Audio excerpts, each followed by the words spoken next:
Hey Mia, you still at work? No, just finished right now. I was just about to leave. What's going on, big sis? I see, it's good. Well, how's it going with your boyfriend? The same old. Oh, but there's something I have to tell you. What's going on? Thinking about breaking up or something? Not at all. He asked me to marry him yesterday, and we're engaged. What? Are you serious? Wanting to marry you, Mia? I guess there's some weird people out there. Leah, you can't even congratulate me? Unbelievable. Anyways, what's your fiancé's name? What's he like? What does he do for a living? His name is Robert. He does freelance work from home. Freelancing? That's so cool. He could have dated someone better than you, Mia. Poor guy. Are you trying to say that I'm not good enough? Are you trying to piss me off? You're getting married, right? With this Robert. You better invite me to the wedding. Well, I'll send over an invitation. Come if you feel like celebrating. Of course I'll celebrate. It's my little sister's wedding, obviously. But it is a mystery how a goody two-shoes like you get married before me. You have always looked down on me. Cut it out. Oh, did I upset you?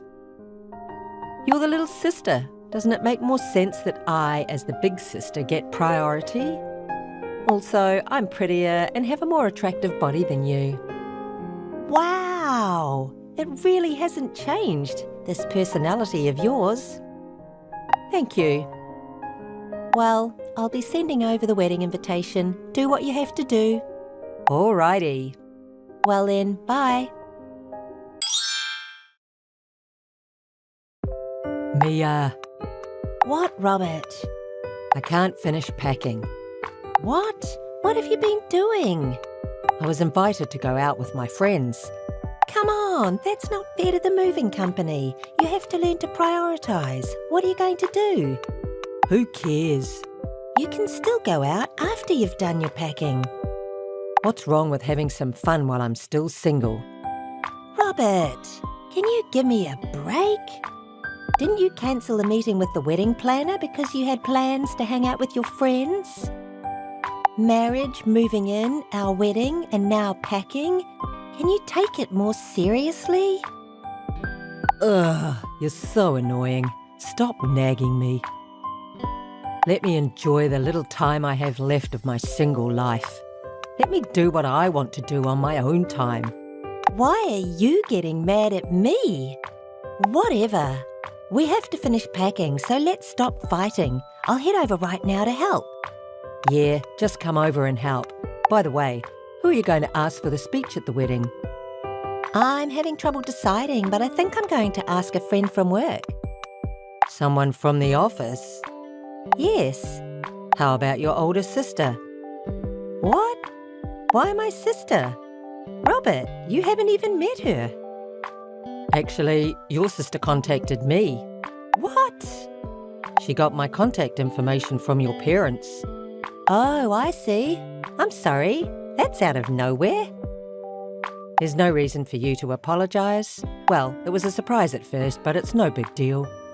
Thank you. Well, what did she say? She was really happy about you getting married. That she's always given you a hard time and wants me to take good care of you. I see. She seems like a good sister. If you say so. So, why don't you ask her to give the speech? It's better than a co-worker from the office, don't you think? I guess. I mean, it is the first time you have suggested anything about the wedding. I think I'll ask her. See, I am taking it seriously. I'm glad to hear that. So, let's ask your sister. Okay, I'll do that. Mia, it's finally your wedding tomorrow. Nervous? Yeah, I'm a little nervous that my life might change completely, but I'm excited for the wedding. If I was having a wedding, it'd be at a resort or a cute chapel. Have the wedding with just the two of us and take a bunch of pictures. I mean, I want to show it off to everyone on social media. Well, that sounds like you. You're already living with Robert, right? I've been living with him since the engagement. And you're making Robert do chores around the house? Why do you ask? I know you both work, but I think you should do all the housework. I'm just telling you this out of concern because Robert said that the housework is taking a toll on his work. Thanks for the warning, but it's something we decided together, so I think we'll be okay. Well, make sure he doesn't get tired of you. I mean, since he agreed to marry someone like you. All right. Well, I'm turning in. I have to go to bed early. It's the wedding tomorrow. See you tomorrow. Oh, okay, bye.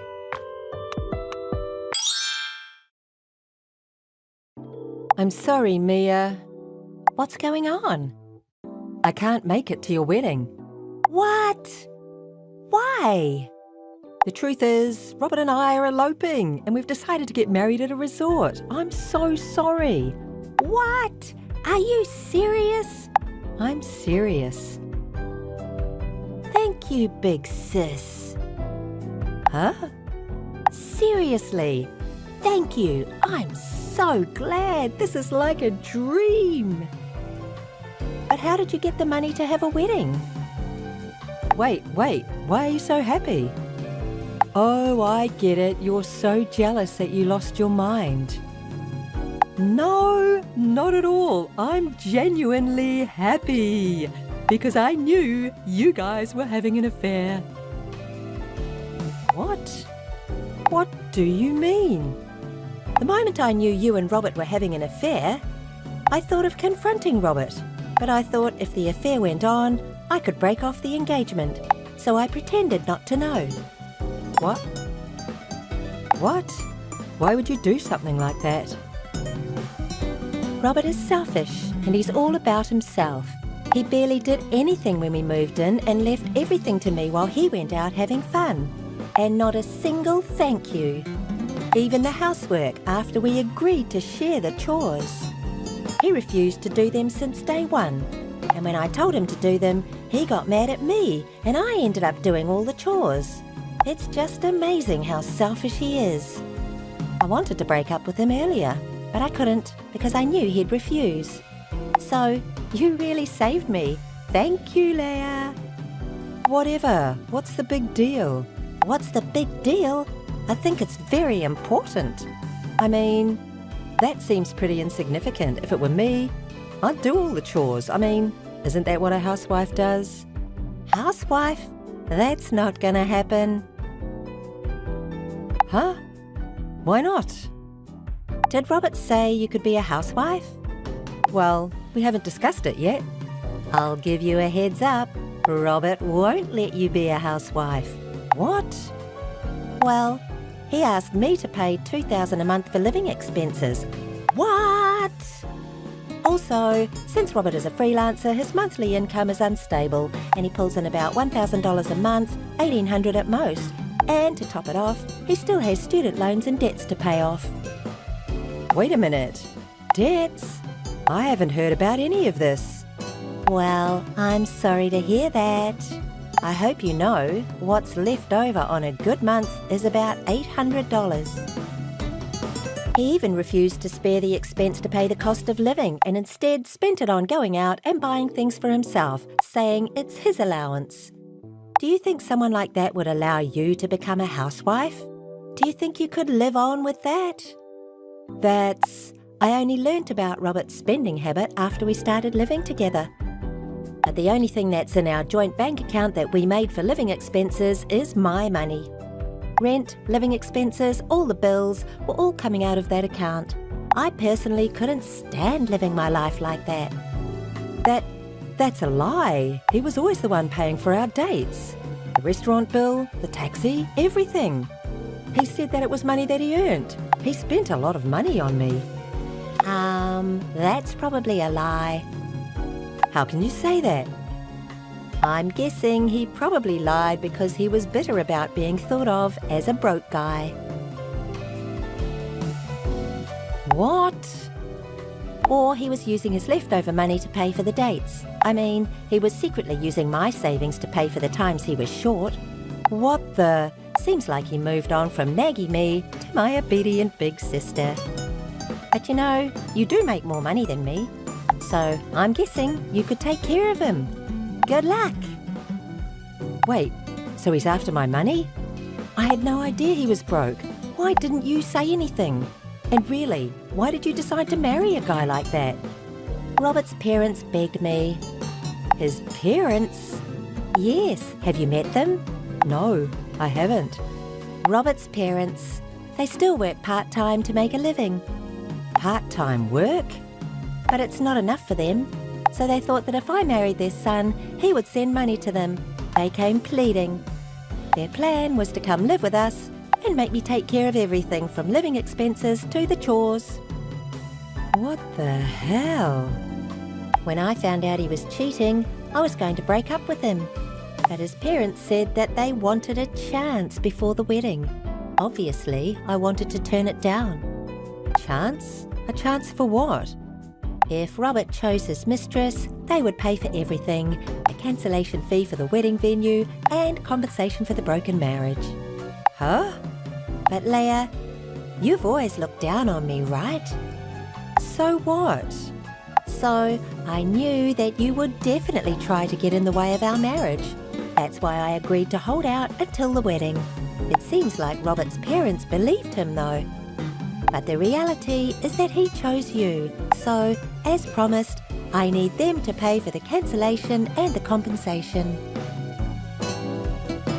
What is going on? Oh, and there's more. I'm going to charge you for compensation as well. What? What are you saying? Isn't it obvious? You stole my fiancé. No, I only stole him because I didn't like that my little sister was getting married before me. But that's not what big sisters do, right?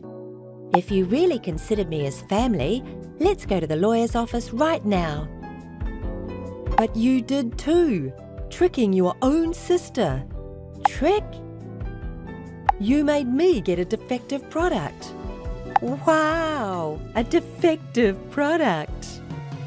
I'm going to return this debtor. No thanks, no need to return him.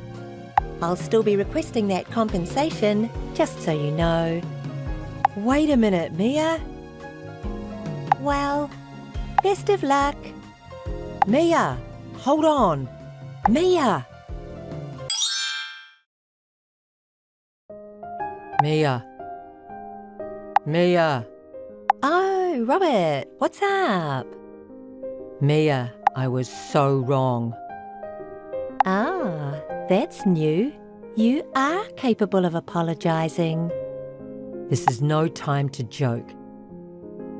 What's the matter? I told you before, remember, about my parents? Yes, I remember. With their old age, it's hard for the two of them to live off a part-time salary.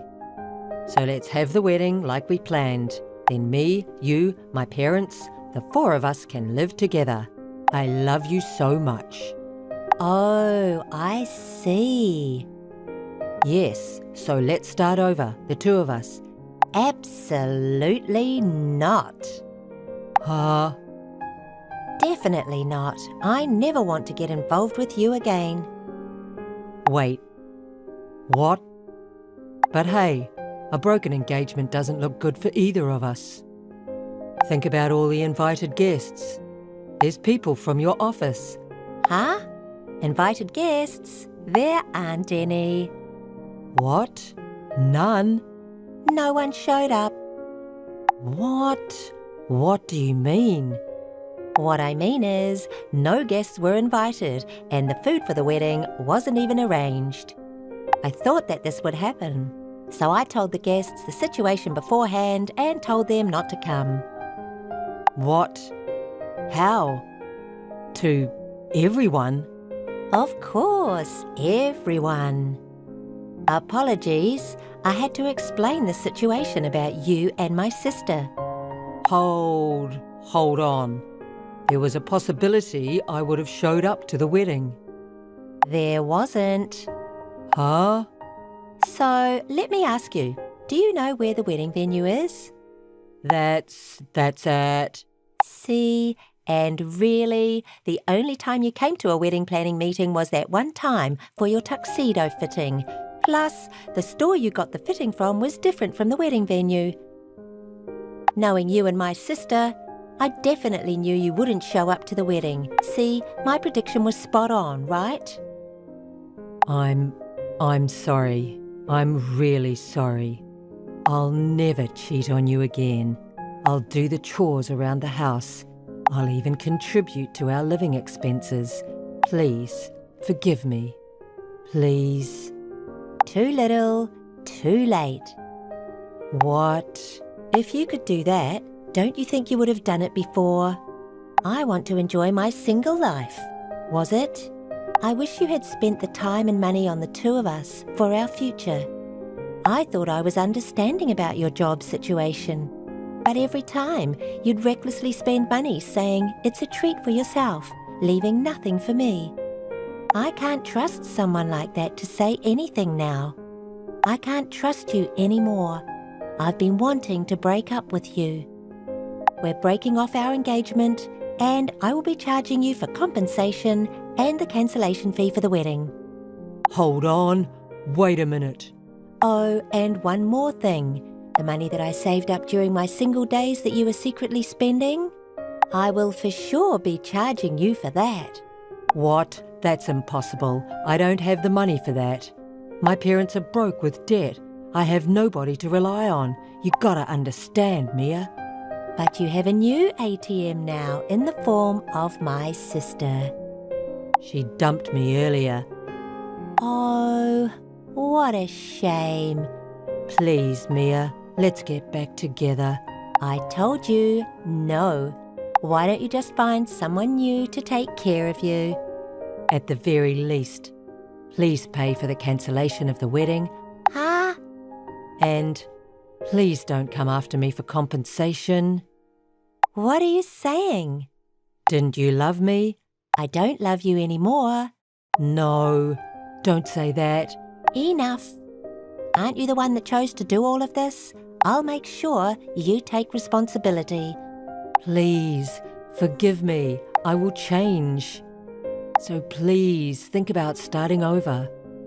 No matter how many times you say it, I'll never get back together with you or forgive you. But I will collect the compensation and the cancellation fee. If you're broke, go out and work. Mia. All right. Please discuss everything else with my lawyer. Goodbye. Don't ever call again. I never had to see him again, and I successfully called off the engagement through my lawyer. I made him promise to pay back my money and compensation over a period of time. When I told Leah to pay the compensation all at once, she went crying to our parents. But she was disowned on the basis that my parents didn't need a daughter that would steal their sister's fiancé. She had no choice but to borrow money to pay me. As for Robert, among the guests that I told about his affair, there was an important client that used to offer him jobs. The rumours of his affair before the wedding led to a loss of trust, and he barely gets jobs now. I heard that the three of them, him and his parents, are barely getting by with part-time work. Kylie, can I talk to you now? Oh, it's Alice. What's wrong? Suddenly. Did you receive the invitation by any chance? Great. The address hasn't changed. I thought you had escaped to a foreign country. I thought you wouldn't receive the invitation. But it seems like it has reached you properly. I'm really glad. Huh? Why do I have to run away to a foreign country? I don't have that kind of money. I don't have such plans.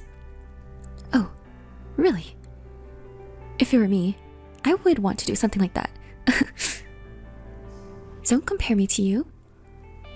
That's a pretty cold way to talk. We're friends, so let's get along, okay? Right? What friends? You actually don't want me to come, do you? Isn't this invitation just a dig at me? How cruel to use an invitation as a dig. I just genuinely wanted you to come because, you know, isn't it ridiculous? To be invited to the wedding of the person who stole your lover? It's so pathetic, isn't it? It suits you perfectly. See, it's not a dig after all. But just so you know, I'm not planning on going to the wedding. And I don't have any feelings left for that guy. So don't worry. Oh really? Surprisingly, you seem to be taking it lightly. Did you not love him that much? Poor guy. Of course you would rather marry someone who's not as cold as you. I completely agree. Is that alright? Okay then. Oh, wait a minute, Alice. You don't have to come to the wedding, but you're coming to the reunion tomorrow, right? Reunion? I'm going. So what? I don't plan on seeing you, but I'm going to announce my marriage to everyone at the reunion tomorrow. So, you understand, right? Understand what? What? What are you talking about? I'm asking you to not reveal any of my embarrassing stories. It's fine if you want to wallow in self-pity and portray yourself as a miserable woman, but I don't want to be involved in that. Well, I'm sure everyone will believe my story more than your made-up ones. But just to be sure, got it? Sure. I already told you that I'm not interested in you, and I don't want to have anything to do with you. I won't bother talking about you anymore. Really? Don't even think about revenge, okay? It's a nuisance. I don't want to deal with that kind of hassle. Besides, I already told you earlier, right? I don't have any lingering feelings for him. I just want him to get married and disappear somewhere. You're such a cold woman. That's why you can't get a guy, right? Should I introduce you to a good man next time? I know several guys who think any woman will do. Thanks for your concern, but I'm fine. Is that so? I hear being single is lonely for women. You should hurry up and get married for your retirement. Well then, bye. Hey, Alice, what's with you? You said you wouldn't seek revenge on me, but you're the one making veiled attacks. What? Why are you suddenly contacting me? When did I make a veiled attack on you? At today's reunion, why were you cuddling with the classmate I idolized? The classmate I idolized? Who are you talking about? Stop playing dumb. You know I tried to approach him multiple times in school, right? You knew that, and yet you cuddled with him right in front of me. You really have a nasty personality. That's why you can't keep a man around. So, what's your point? I was just talking and reminiscing with everyone. I just talked with various people, that's all. Who are you talking about? About Harrison. Harrison? I was indeed talking to him. But it was Harrison who approached me. I didn't initiate the conversation. Don't lie. A perfect guy like him would never be interested in a miserable woman like you. What kind of trick did you use? I said I didn't start the conversation. I was talking with some friends I used to be close with, and then he came over and asked if he could join us. We started talking, and we hit off. So we continued chatting, just the two of us. That's all. Besides, aren't you going to marry Joy soon? Why does it matter to you? What? Are you planning to cheat even before getting married? Don't be ridiculous. Besides, I was the one who got dumped by Harrison, but he's still a man I can't forget about. What? You got rejected by Harrison? But he said he wasn't interested in women, especially those who are rich or have good looks. He said those things don't matter, but I guess since you confessed to him in school, maybe his mind changed? No, that's not it. I confessed to him in school and got rejected, and I confessed again after graduation and got rejected again. Are you kidding me? What did you do? My friends also said that Harrison is a true gentleman and very kind to women. It's hard to believe that you got rejected by him twice. That's none of your business. Did you exchange contact information with Harrison? Yes, I did. See? You're after Harrison, aren't you? No, it's not like that. It's business. Business. He said that if there's an interest in work, he wants to be contacted. And just so you know, it's not just me. He gave business cards to about 4 girls who were there. What? I didn't get one. I guess you really are hated. How sad. Should I ask Harrison for the reason why? Don't you dare! If you say anything weird to him, it won't end well. Alright. Joy and Harrison work at the same place, so of course they sent him an invitation to the wedding. So he should come to the wedding. When he sees me in my wedding dress, he'll surely become interested in me too. So I don't want anyone to know that I stole a man from you before that. Don't you dare say anything. Absolutely not. You said that he should be interested in you, but wouldn't it be troublesome if he did have an interest? After all, you're getting married, right? Do you even realize how strange you sound? You are so annoying. I have my own reasons for saying that. It's none of your business. Oh, really? Well, then I guess I don't care about our future relationship either. Huh. Do you think it's okay to say something like that? What? I'll take pictures of you in your underwear. What are you talking about? When we had a sleepover with all our friends a while ago, I took a picture of you while you were changing clothes as a joke. So, you're trying to blackmail me with that. I really regret ever being friends with you. If you tell anyone, I'll leak the photos for real. I'm serious. Got it? Oh. Okay. I understand now. We're not that close anyway, so do what you want. Thanks. I'm really glad we're friends. Why are you here? Kylie, aren't you doing your makeup right now? What are you doing? Shut up! Answer my question. Why are you here? I'll explain later. For now, just focus on the wedding. You're the bride, after all. You have the nerve to give me orders? Do you think it's okay for you to give me your opinion? That's not it. Come on. The wedding is what's important right now. Oh, really? What's that? I know you don't really care about this wedding that much. After all, you had your boyfriend stolen from you, cheated on, and then dumped, right? What? Did he put poison in the cake? If you cut up my dress or anything like that, I'll just spread your photos everywhere. You can't do anything to me, even though you had your boyfriend stolen and cheated on. That's why. Don't you dare to give me any opinions. Kylie, you'll regret this. Regret? What are you talking about? Who would regret what and to whom? Just answer my question already. Why are you even here at our wedding? Fine. I don't care what happens anymore. Just answer the question already. You sent me an invitation, didn't you? Well, apparently it was meant as a jab at me. But that's besides the point. You knew that I didn't want to come, but Harrison invited me to come with him, so I did. Invited by Harrison? Why would he invite someone like you? Don't ask me about that. You're shameless. You were trying to show off to me by being lovey-dovey with Harrison, weren't you? You even raised a toast. And when the crackers went off earlier, you pretended to be surprised and touched Harrison, didn't you? Do you really think you can win Harrison over like that?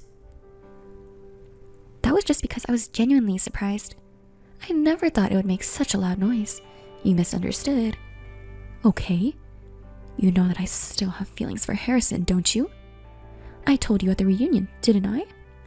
Yes, you said it. Don't you know that if you annoy the bride, the wedding will be ruined? You have a wonderful husband right in front of you, so I don't think you should be interested in other men, right? Huh? What are you talking about? I still admire him to this day. I want to spend a sweet night with him someday. I want him to hold me, so when I see you two flirting in front of me, it makes me frustrated. Do you understand? Yes, I understand. Do you really understand? Use your small brain and think carefully. Today is my day, as the main character. Well then.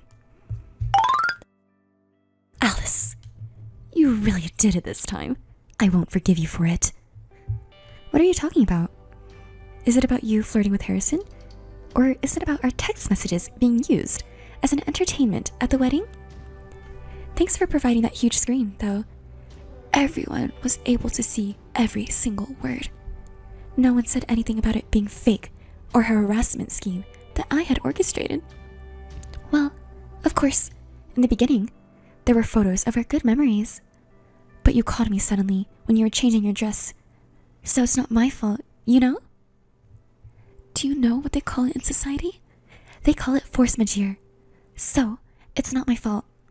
But I must admit it was pitiful. I pity you. I sincerely hope that this won't ruin your life. How can you say it's not your fault? Well, you should have told me in the first place.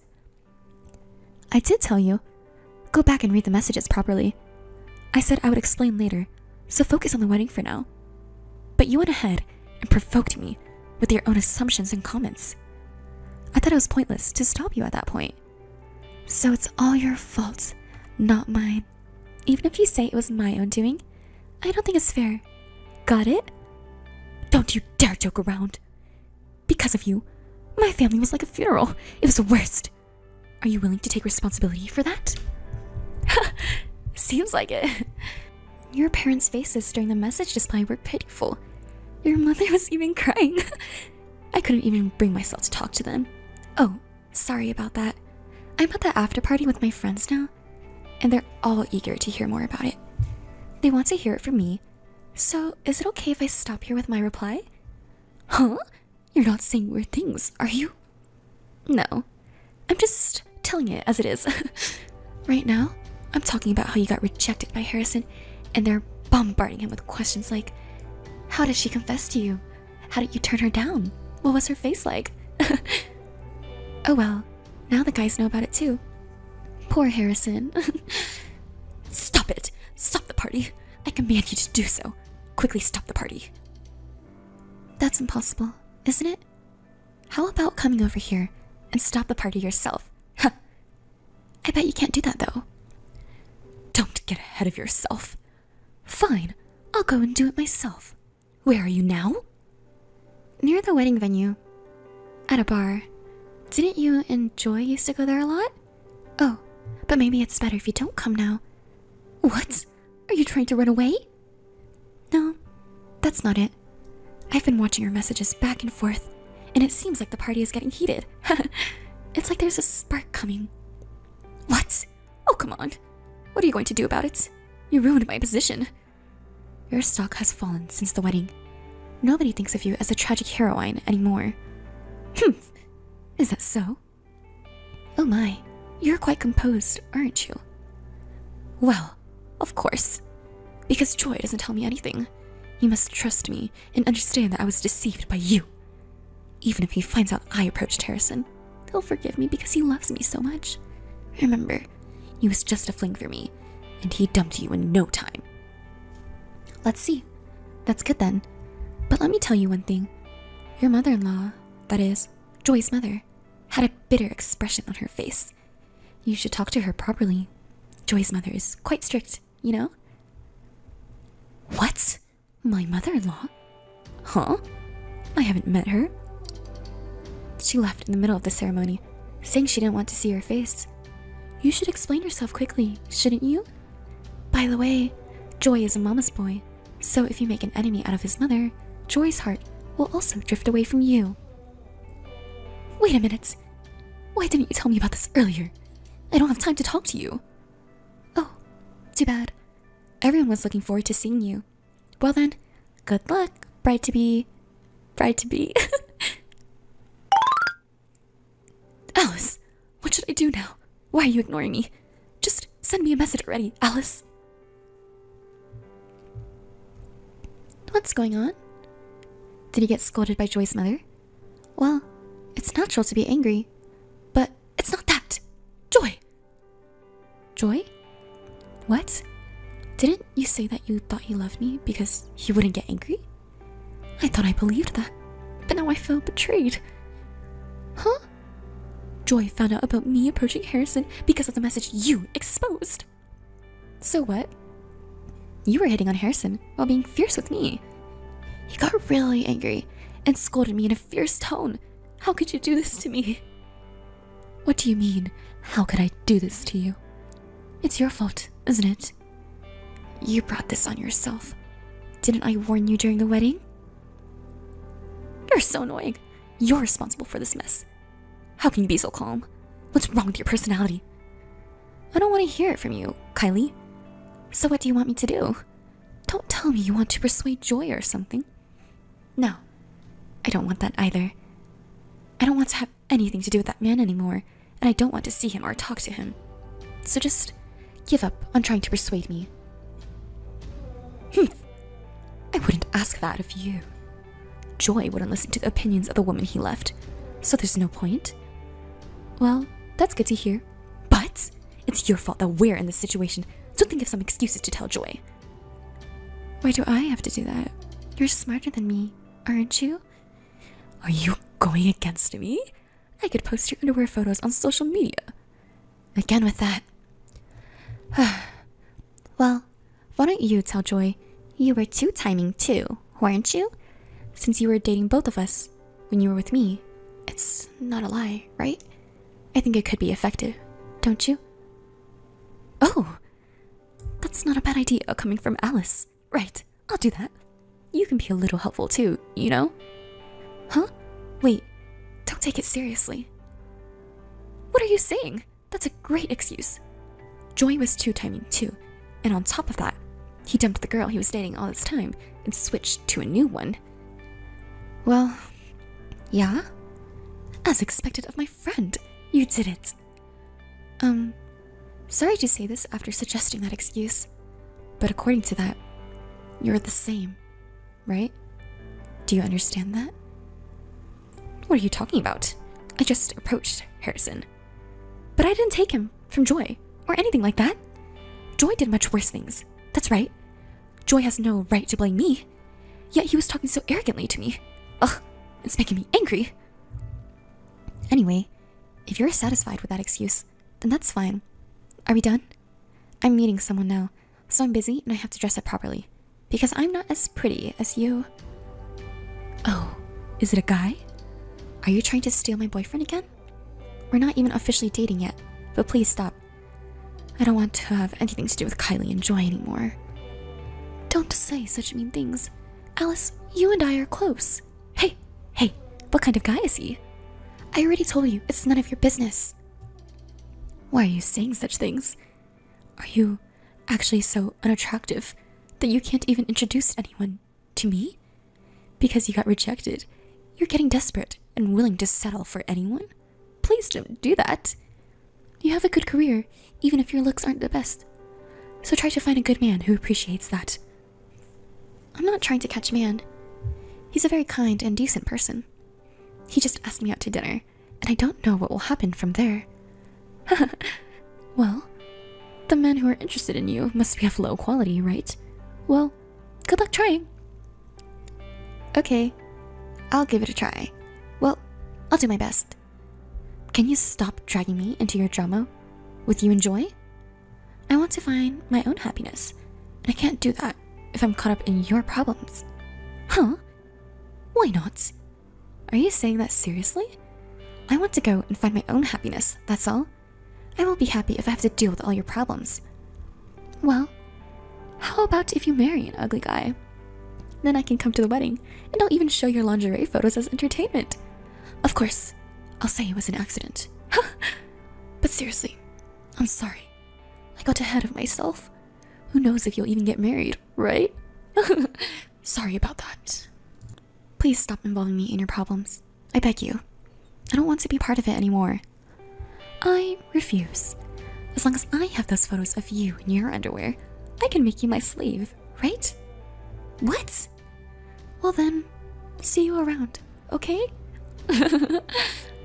Hey, Kylie? Kylie!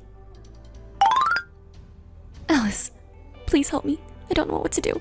Please, we're friends, right? Hey, are you listening? Don't ignore me. Alice! What's going on? I'm busy right now. It doesn't matter if you're busy or not. I'm asking for your help. Are you going against me? What's wrong? I'll listen to you. Because of your revelation at the wedding, not only Joy's parents, but also my mom and dad called me a promiscuous daughter. Joy's parents were also really angry because I took it seriously. They say they can't trust me anymore and won't even let me into their house. Even when I tried to explain, they said, "Everything you say sounds like a lie, so we don't even want to listen," and kicked me out. What are you going to do about this? Isn't it natural? You should be honest and apologize by saying that everything you said is true and sorry. Isn't that better than lying? No way. Don't you understand that if I do that, I'll be ruined? It's too late now. But you should have just apologized, honestly, from the beginning. So, I'm saying I absolutely hate it, right? It's not just my family, you know? It's also affecting my work. Work? Oh, there were a few people from your company there, too. And what's the matter? The message from that wedding is also circulating at my work. Someone was filming it. Someone was... Almost everyone who was at the wedding was filming it. What? Why didn't you stop them? How could I stop them? We were exchanging messages, and in the beginning, we showed some old photos as a side event. Everyone was touched at first, you know? You're the one who ruined it, didn't you? Don't come up with excuses now. Because of that message circulating in the company, my married friends are saying things like, "I'm worried you'll tempt my husband," and they're avoiding me more and more. It's humiliating to have to eat lunch alone. It's fine, isn't it? You can enjoy a peaceful lunch alone. I don't want that. It'll make me look like an unpopular and boring person to those around me. Isn't it better than being a despicable woman who stole someone else's man? And even the section chief and the department manager, who used to flatter me so much, have started treating me coldly. Yesterday, when I was just 10 minutes late, he got angry in front of everyone. Isn't that terrible? Well, even if you're only 10 minutes late, you're still late, right? I think it's only natural to get scolded. On the contrary, I'm surprised you haven't been scolded until now. Even the male employees who used to hit on me don't even try to get close to me anymore. Maybe because they're worried about what others might think. I'm standing out at work for all the wrong reasons. I'm being left to work alone, which is pitiful, don't you think? Working alone? Isn't your job clerical work? Isn't that something you should do alone? You can concentrate and work efficiently alone, can't you? No way! I want to be pampered! I want to be at the center of attention. But everyone is avoiding me like a sore thumb. And it's all because of you! So why are you blaming me for it? It's all because of your actions, isn't it? If you hadn't texted me during the wedding, this wouldn't have happened. And at work too. You've been selfish so far. But why don't you try to work hard now? You haven't been fired yet, have you? The company is still kind to you. Be grateful and focus on your work. Why are you acting so high and mighty? That company was a well-known major company, you know? Did you get a job there just for that reason? Honestly, why did they hire someone like you? That's not all. I was teased by single male colleagues. They said things like, "Want to be hugged by me too?" They think I'm an easy woman. They're really the worst.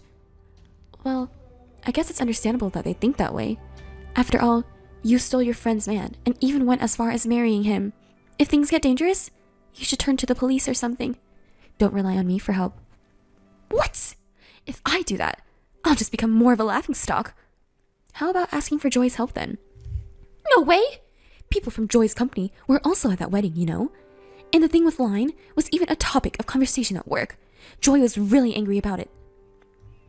Isn't that because you also said that he dumped the other woman to be with you? And then you stopped contacting me, so I thought you made up. But that wasn't the case, was it? He admitted to do timing, but then started making excuses like, "I changed my mind and decided to be faithful if it's about marriage."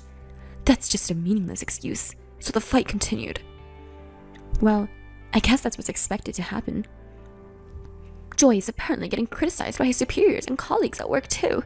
They're saying things like, "Because of your promiscuous behavior, I'm being embarrassed as well." Joy keeps talking about the same thing over and over again. Even though I'm going through a hard time, he just keeps looking like he's the only one who's having a tough time. If it turned out that the woman he chose while he was two-timing was also making advances toward other men, I think anyone would be shocked, don't you? Joy was always someone who was kind to himself and strict with others. So it's really the worst. Well, it's probably just a temporary topic of conversation. And since you're also earning money from Joy's job, why don't you just quit if you don't like the company? No way! I told you earlier, the company has a famous name, the location is good, and the office is clean, so I like it. Oh, I see. Why don't you just wait for the topic to die down? Everyone else is probably busy, so they won't be thinking about it for very long. Wait for the topic to die down. Yes, that's a good idea. What? It's simple. If there's a more interesting topic than this one, everyone will be interested in that instead, and they'll forget about what I did. Do you really think it'll be that easy? Actually, I have an interesting topic. An interesting topic? Yes. I'll spread rumors about your underwear and distract everyone from our current topic. That way, I can protect my position and stay at the company, and Joy will surely forgive me. I wouldn't recommend that. What? Are you trying to give me orders now? No, I'm just giving you advice. Advice? What kind of advice? You can spread photos of me in my underwear if you want, but the recordings and messages where you threaten me are still there, you know? In other words, it would be immediately cleared that you were the one who leaked my pictures, which only you and I have, and I have no intention of deleting the messages. They will remain as solid evidence. If you still want to go ahead and share them, go ahead. I'm sure someone as smart as you can figure out what will happen. What? Are you trying to threaten me? I'm not threatening you. I'm giving you a warning, remember? If you want to become a criminal, I won't stop you. Okay. Can you just delete those pictures now? I don't want to have anything to do with you anymore, and I don't want my old friend to become a criminal. I understand. Why do these things always happen to me? Don't make me say it, Kylie. You brought this on yourself. You destroyed someone else's happiness, and now you can't be happy yourself. If you understand that, then you should reflect on your actions. Who do you think you are to act so high and mighty? You don't know what to do anymore. If you want to stay with Joy, then you need to apologize sincerely and swear to never go near Harrison again. I understand. I was putting up a tough front online with Kylie, but the truth was that I was deeply hurt that Joy was the one I loved. But now, I'm grateful to God that I got my revenge, even though it was by chance. The two of them are apparently stuck in a loveless, newlywed life, unable to divorce due to the eyes of the public. Joy drinks and parties with other women to relieve his stress and has been saying he wants a divorce as soon as possible. As for me, I'm living every day feeling refreshed. My work and love life are going splendidly, almost too perfectly. I even have my wedding with Harrison coming up next month, and of course, I have no intention of inviting Joy or Kylie.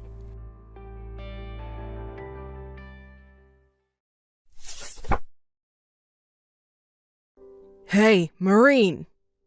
Answer me, Maureen! Yes, Bill, what's up? You're so slow to reply. Where are you right now, and what are you doing? I'm at a cafe with a friend. What? You've got to be kidding me! At a cafe? What are you doing there?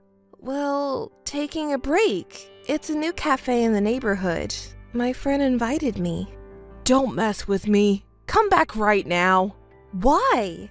You're wasting the money I earn. I'm not wasting. I'm sure I'm spending within the living expenses you gave me.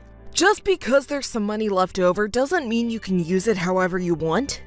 Are you kidding me? Can't I enjoy going to a cafe and having tea once in a while? Building relationships with other moms is important, you know. I thought it was a necessary expense. Don't mess with me. That's not a good excuse. I'm out there working my ass off to earn that money, and you're spending it at a cafe? I don't just stay home doing nothing. I'm taking care of household chores and raising the kids too. Don't complain. You don't make any money. You just drink instant coffee at home. What's wrong with having some cheesecake at a cafe? I'm the one earning money for your living expenses. Just do as I say. It's always like this. Always. So what do you want? I decided to live with my parents. What? Why? Why would you do something like that? Shut up. It's decided already. Where did that come from? You didn't tell me anything about such an important decision. Well, I never asked for your advice in the first place. Why would I, who earns the money, ask you, the one I support? Just shut up and do as I say. It would have been nice if we could have discussed such an important matter. It affects my life too, you know. Living with your parents. Does that mean I'll have to take care of the child and your parents too? Well, that might be the case. Anyway, it's decided. Why didn't you tell me before you made a decision? Don't always make decisions on your own. Hey, Bill! Hey, answer me! It's always like this. What a difficult person. Hey, Bill, do you have a moment? What's up? I'm busy, so make it quick. It's about your mother. Taking care of her is really tough. I need you to help out a little too. Honestly, I've reached my limit. We're living together, so you should take care of her. It's impossible for me. Parenting, housework, caregiving, do you even understand the situation? I understand. No, you don't. You leave all the child rearing and caregiving to me without lifting a finger to help, right? Stop complaining. What's your problem? Your mother has a bad back and weakened muscles. So that's why you should take care of her, right? Don't say it so casually. She needs assistance just to go from the bed to the toilet or the living room. It's every day, and now my back hurts too. Your father helps when he's around, but he's also old now and he's still working. So I have to accompany her during the day. I've reached my limit, physically and mentally. Please help me out a little too. Did we talk about getting a caregiver? Wasn't that the plan? I don't want to make your mother be taken care of by a stranger. We've had caregivers come before, but if your mother says she doesn't want them, we can't force her. So your father and I have been taking care of her by ourselves. I'm at my limit. Could you at least try to convince your mother to accept a caregiver? Do you think I don't understand that? What do you mean? It's because of this situation that we ended up living together, you know. You knew about it? Well, it wouldn't hurt if you could help a little. I work and make money. Housework and caregiving is the wife's job, you know. Can't you even handle that much when you're being supported? You accepted living together knowing this would happen, right?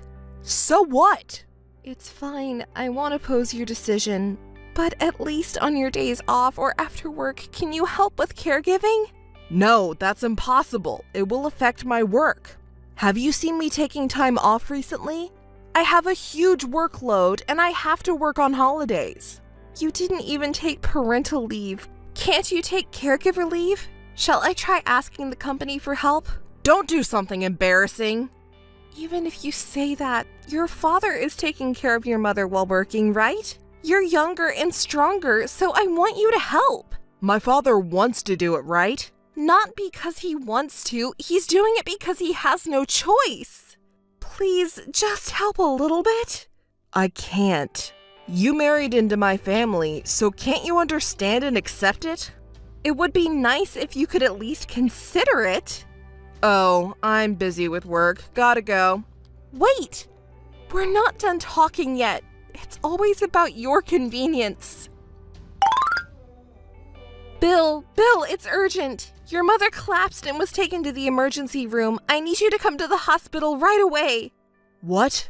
I'm in the middle of work right now. Can't you handle it over there? The doctor says she's in critical condition. It's an emergency. Please leave work and come right away.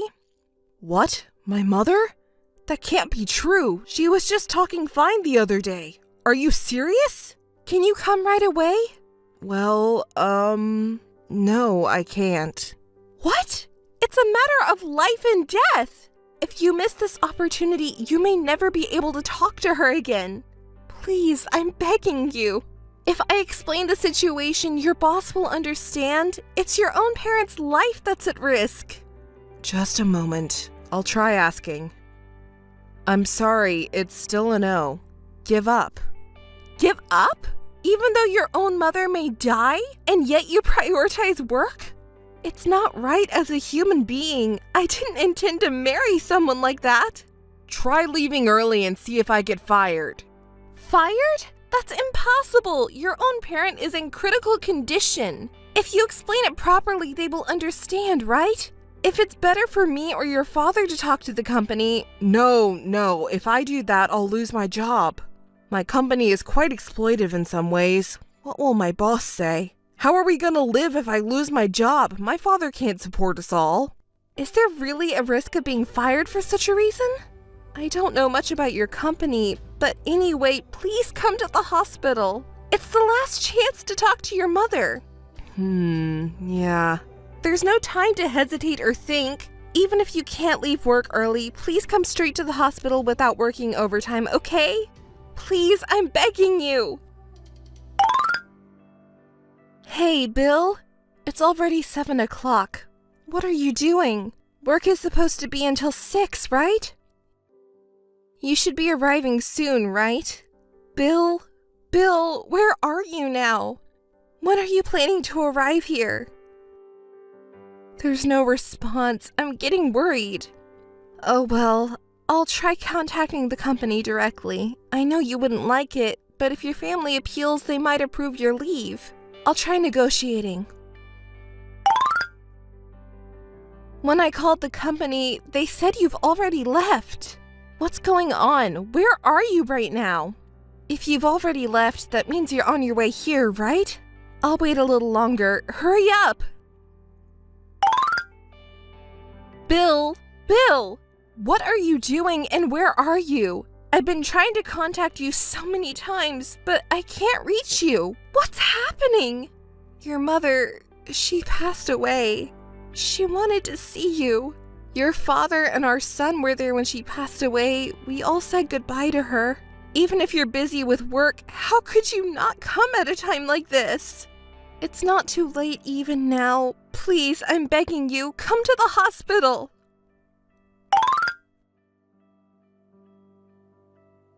Bill, please contact me.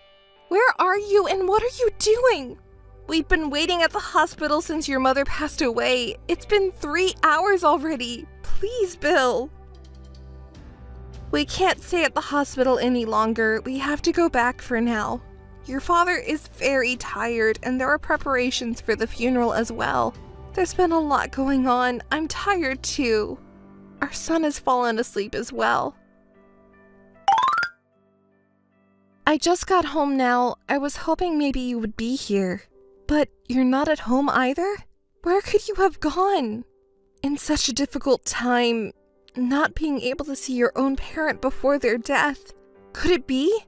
Bill, did you get into an accident or something and that's why you can't contact me? It's unnatural that you don't call me when your own mother passed away. Is there a reason you can't contact me? Did you rush to the hospital because I urged you and then had an accident on the way? Oh, what should I do? Not just my mother-in-law, but you too, Bill. It's already dawn. I can't stop imagining the worst. I'm worried. I'm so tired. I'll rest for a bit.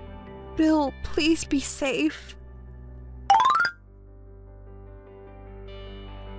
Bill, I still can't reach you. Your mother's funeral is over. Something must have happened, right, Bill? I can't do anything because I can't reach you.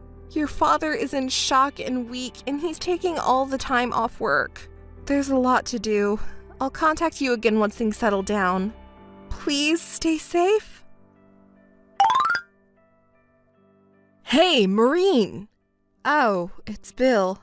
What do you want now? What do I want, you say? Explain what's going on. Shut up. I have nothing to explain to you. Did you say shut up? There's plenty for you to explain. First of all, what happened to my family's house? Why is it now an empty lot? And where the hell are you and our son? What about my parents, my mother and father? Are you so busy you forgot your mother's funeral? Your mother passed away. Ah, right. I tried to take a day off for my mother's funeral, but a sudden meeting came up and my request was denied. Oh, I see. That's how it is. Never mind my mother, but where the hell are you guys? You don't even bother to tell your husband your whereabouts? We're not family, and I have no obligation to answer you. What? Is that how you talk to your husband? Don't make me laugh. You're the one who's joking. You didn't even bother to attend your own mother's funeral, frolicking around with some other woman like you're having the time of your life, without any word for a year. Don't you dare call yourself a husband now. Who do you think you are? You have no shame. What are you talking about? What the hell are you talking about? What's with the pretending? I know all about it, so don't bother. I have no idea what you're talking about, so explain it. Fine, I'll tell you. It was that day 1 year ago, on the day of my mother-in-law's funeral. I was really worried about you and your father. I thought you might have had an accident on the way to the hospital. After the funeral, when things had settled down a bit, I contacted your company and talked to your boss. Talk to my boss? Don't go sticking your nose in things. I was worried at that time. I talked to your boss and I was surprised. They said you were at work every day and there was no noticeable change. They said you were going to call me back from your cell phone and that you refused to use the company's phone. Well, of course. Then why didn't you call me back? Do you have any idea how worried I was and how many times I called you? I sent you a message saying I can't come back due to a sudden business trip. Wasn't that enough? Just that one message? And it was a month after your mother's funeral. Do you think that's convincing? That's because I was busy with work. It wasn't just a business trip. A housewife like you wouldn't understand anything about work. What a bunch of lies. Your behavior was clearly suspicious. What are you talking about? When your parent falls ill and they're in critical condition, no matter how busy you are, you come to the hospital. Yet you didn't even bother to contact me. In the end, not only did you not see them while she was alive, you weren't even at your mother's funeral? Well, You weren't in any accidents or troubles, and you've been going to work as usual. I discussed it with your father and decided to request an investigation. What? What do you mean by investigation? He happened to know someone who specializes in conducting background investigations, like a detective or something. It was convenient, so I asked that person for help. What? What are you doing? I'll sue you! Detectives are the kind of people who expose people's secrets, so vulgar and low class. It's disgraceful of you to rely on such people. It's in bad taste coming up with such an idea in the first place. Oh, but it was your father who suggested this vulgar and low-class idea, remember? What? I told you, we hired a detective your father knew, and he agreed to help us for only necessary expenses. So despite your attempts to hide it, we know all about your movements. What? Don't act so high and mighty. So you were hanging out at your mistress's vacation home, huh? What nonsense. They just make up stories and rip people off with their fake detective work. Her name is Sophia, right? Well, Sophia is a common name, so it could be anyone. I don't know any woman like that. So you were having a good time with Sophia on the night your mother passed away and on the day of the funeral, huh? No. I heard you tried to come home on the day of the funeral, but couldn't resist the temptation of your mistress and ended up not coming back. That's all a lie. Sophia's testimony. She proudly told me all about it. She said she was meeting you at the vacation home even though she has a husband and kids of her own. Apparently, her husband is very wealthy. I don't know how attractive she is, but she must have spoiled you, skipping your own mother's funeral for that. And you lied to your company, too. I don't know. What are you talking about?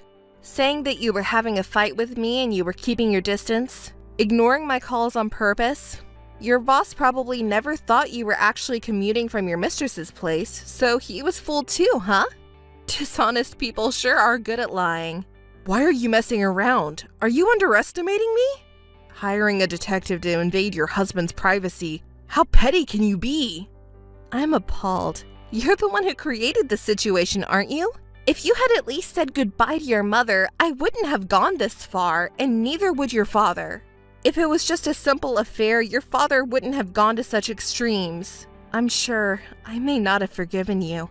You've gone too far. I was on a business trip. I had been working overtime. I commuted from a hotel. Stop it. That's enough. No, wait. What about my home? What happened to my house? Your home? There's no such thing. I went back to my parents' house just now. It was a vacant lot. What on earth happened? We sold it, so it doesn't exist anymore. What? Are you surprised? The home you're talking about in my father-in-law's name, right? We cleared out the old home and your father sold the land. The old house was old and didn't hold that much value, but the prime location and huge area of land was appraised as being very valuable by a real estate agent. Why did you sell it? What does this mean? To settle everything. Settlement? What the hell is that? Explain it to me. It's the settlement for what you did. After your father heard the report about you from the detective, he first apologized to me over and over again. I told him it wasn't his fault, but he kept apologizing. And then he sold his own house and gave me most of the money. What? It's in gratitude for taking care of his wife and as compensation for what his son did. That's what he told me when he said he would pay a large sum of money. That father, he's doing whatever he wants. It's normal for a wife to take care of her parents. I don't want to say too much because it sounds like I'm bad-mouthing my mother-in-law, but taking care of her was really tough. If she had accepted help from others a little more, the burden wouldn't have been so heavy. Before she passed away, she also had dementia. She would go to the bathroom almost every hour at night. Your father helped too, but he also had work, so I didn't want to burden him too much, you know? So I really had no time to sleep. I told you, but you didn't do anything. You said you were working even on holidays, but from that time on, were you staying at your lover's vacation home all the time? Enough already. Where did he go? Who are you talking about? Obviously, I'm talking about my dad. Tell me, you know where he is, right? He said he was cutting ties with his son and moved to a new place. I also moved out with the money my father gave me. I'm living happily with my son. We won't meet ever again. Tell me, where are you and my father? We promised each other not to tell anyone where we are. Our whereabouts is a secret. A secret? Are you kidding me? Enough. Just let me see my son. Technically, we're still married, and as a father, I have a right to see him. Are you serious? How funny. Have you forgotten what you did? What? What did I do? Could it be? 1 month after your mother's funeral, on the day you sent me the only message I received from you. Do you remember? Oh, I replied properly. As a husband, as a family, it was only natural for me to do what I did. Do you remember my reply at the time? What was it? If you continue to neglect our family like this, we'll get a divorce, you know. And so I sent the divorce papers. Oh, come to think of it. Do you remember what you did? At first, it was meant to be a threat. Honestly, I thought if I sent the divorce papers, you would come back, so I sent them, but... Well, the fact that it was sent to my company's address made me angry too. It couldn't be helped since I didn't know where you were. At that time, I thought it was retaliation. Retaliation? Yes, it was retaliation. But you signed the divorce papers and sent them back, right? I submitted them to the city hall the next day. The divorce was finalized. You abandoned your position as a husband and father. At that moment, I completely lost my patience with you. When I reported it to your father, he seemed to share the same opinion. He decided to cut ties. Really? My father? What about my mother? If she were the kind mother I remember, she might forgive me. Perhaps it doesn't feel real because you didn't attend the funeral? Your mother passed away while you were playing around with your mistress. My mother. What have I done? I'm sorry, Mother. Father. Maureen, I apologize to you too. It's too late now.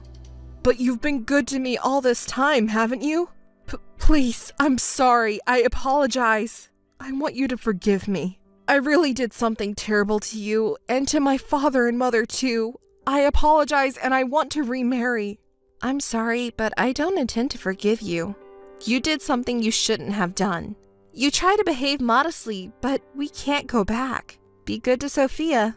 Actually, I broke up with Sophia, so I reflected on my actions. Please forgive me. I'm sorry for that. You felt bad for your family and went back home to find nothing. That's why you contacted me? Are you willing to remarry?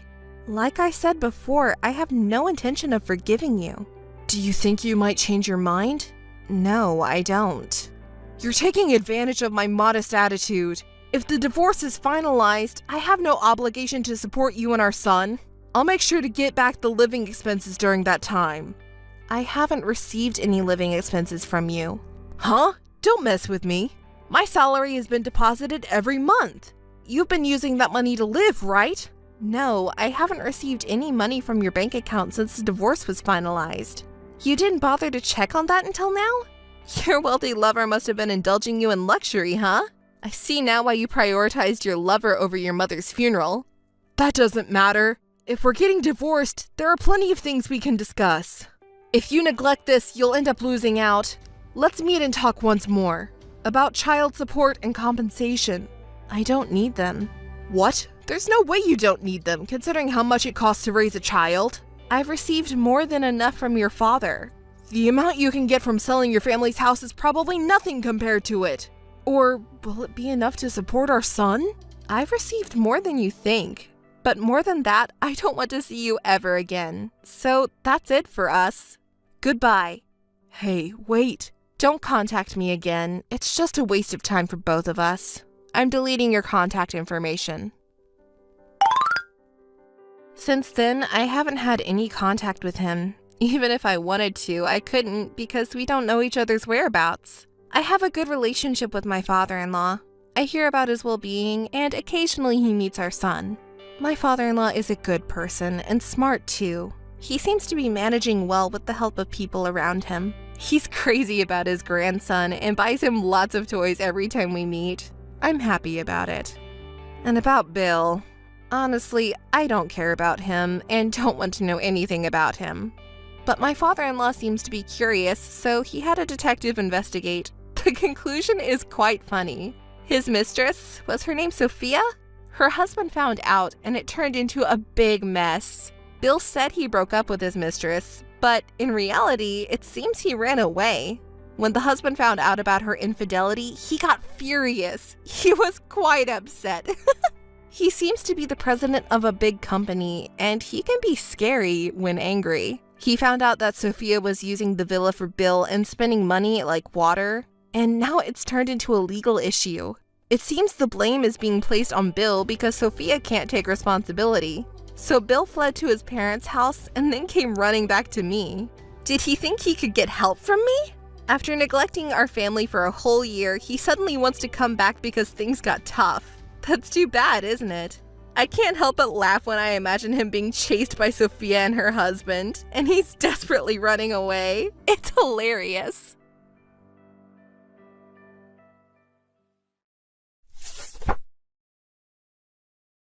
Hello, Judy. How are you? Eric? It's been a while. I thought we had long since lost touch. What brings you here now? It's been a while. I think the last time we contacted each other was after graduating from college. I have some news for you today. Actually, I'm getting married soon. I really want you to come to the wedding. I've sent you an invitation. Has it arrived yet? You're getting married? Congratulations, but there's no way I'm going to your wedding. I'll send back the RSVP with a decline. Don't say that. Please mark your attendance. I'll be waiting for your response. I'll send back the RSVP, but I won't be attending. If possible, please don't contact me again. Goodbye. Incoming call. Judy, did you RSVP to the invitation? You said you couldn't attend yesterday, but that was a joke, right? Of course you'll be attending, right? I can't believe you would say that. I'm disappointed. I RSVP'd with a decline. Why would you do that? I specifically invited you to come. Do you have something else going on? What you did to me, have you forgotten already? What I did to Judy? Do you not remember why we broke up? You cheated on me with my friend, didn't you? While we were together, you were tempted by my friend and you dumped me, right? Oh, that's what this is about. You can't possibly have forgotten. And yet you have the audacity to send me a wedding invitation. You really have no tact. It's no big deal, just inviting you to my wedding. And the bride isn't even Anne. Even though you knew that you and I were dating, Anne cheated on you? I thought you two were good friends. Well, you two were close, right? I do feel a little guilty about dating Anne. But is it really worth getting so angry about?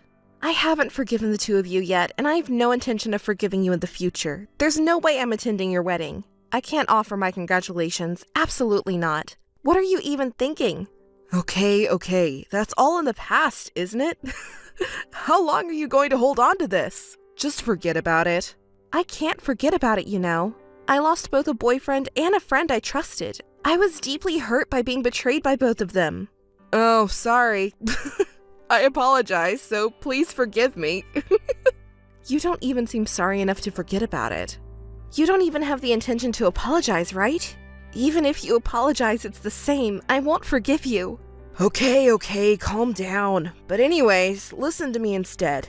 I went ahead to the wedding venue with Anne. It's really luxurious. So I talked to Anne about having a grand wedding that would match the venue. Both Anne and I have a lot of friends, so we want everyone to celebrate with us. I want a lot of people to come, you know? All of our friends from college, I sent them invitations, so if Judy comes, it will surely be fun. It might be a little tough to see us happy together, though. I've said it many times, but I won't be attending the wedding. I can't forgive you for cheating, knowing that you were my boyfriend, and I can't forgive Anne for dating you and stealing you from me after knowing that. I have no intention of getting involved with you two in the future. Don't contact me again, okay? It's already in the past. Just come to the wedding, okay? I've said it many times, but I want to have a grand wedding. For that, I want to invite a lot of people. After all, I met Anne in college, so I sent invitations to all our college friends. It's only natural, right? I haven't received a response yet, but I'll be able to see everyone. Aren't you looking forward to it? I don't know about your circumstances. We can meet without the two of you around. So it's not necessary to see each other at the wedding. Inviting your ex-girlfriend like me is something I can't imagine happening normally. Anne is insisting that Judy must come no matter what. Anne? Is she planning something strange? Well, I don't know. I don't want to see Anne either. There seems to be something fishy going on, so I don't want to go even less. I'm hanging up now. Goodbye. Hey, the conversation isn't over yet. Goodbye. Hi, Judy. Long time no see. Are you doing well? Well, I guess not. I got your RSVP for the wedding invitation, but you won't be attending? I asked Eric to persuade you. But now it's you following in his footsteps. I'm fed up with this. What? I told Eric too, I have no intention of getting involved with you two.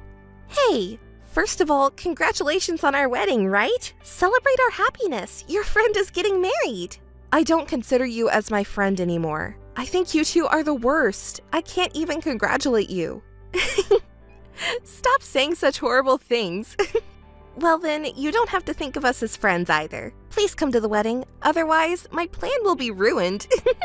Plan? What are you talking about? It's a brilliant plan. To see you witnessing Eric and my's happiness and feeling frustrated. But if you don't come to the wedding, that plan won't work out, right? I want to show you myself in a wedding dress. So, are you attending then? I'll reserve a seat for you. Huh? Are you sane? I can't imagine a rational person thinking like that. Do you even understand what you're saying? I feel sick.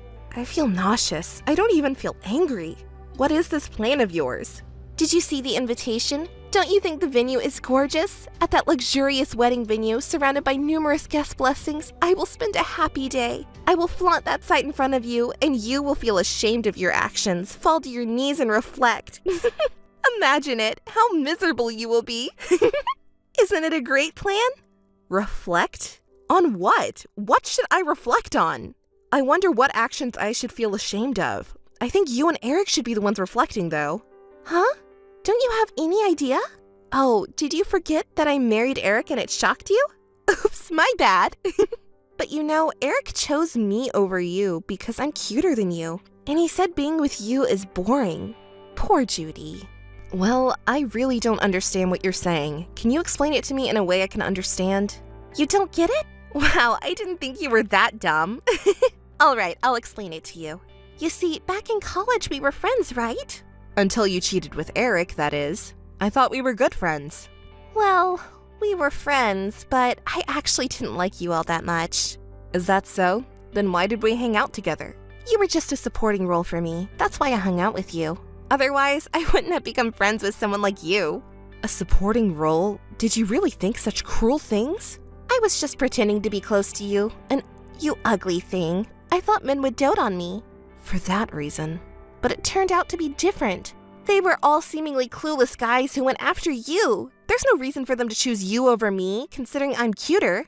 Well, you always acted cute in front of guys, didn't you? Did you want to be liked by men so badly? Do you remember that you have a boyfriend named Eric?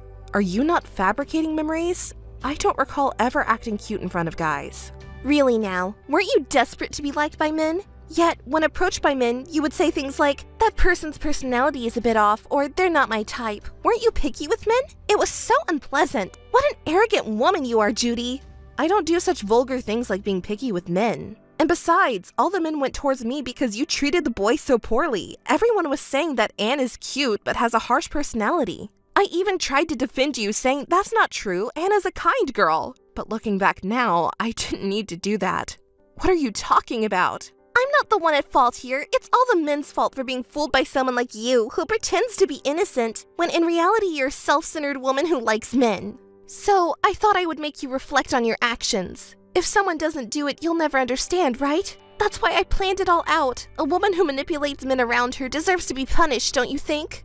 So, I invited your precious boyfriend to my wedding with him and showed him my happy appearance. I thought it would make you reflect a little. Do you understand? It's all for your sake to make you realize. I'm such a kind person, aren't I? Such delusional thinking. And talking about punishment? Who do you think you are? It's a nuisance to be dragged around by your delusions. It's not a delusion, it's the truth. You are a self-centered woman pretending to be innocent. Are you still going to say such things? You don't seem to have any intention of reflecting at all. I'm glad I planned it after all. Come to the wedding, won't you? When you see me as a bride, I'm sure you'll feel quite bitter. Did you really think that you're superior to me? Too bad. I'm marrying Eric, whom you like. After the wedding, I'll build a happy family. Something you can't do. You should reflect on your past actions if you're capable. I don't have anything to reflect on. I won't attend the wedding, and I'm not even remotely regretful that you're marrying Eric. Do whatever you want with the wedding or anything else. I know how frustrating this must be for you.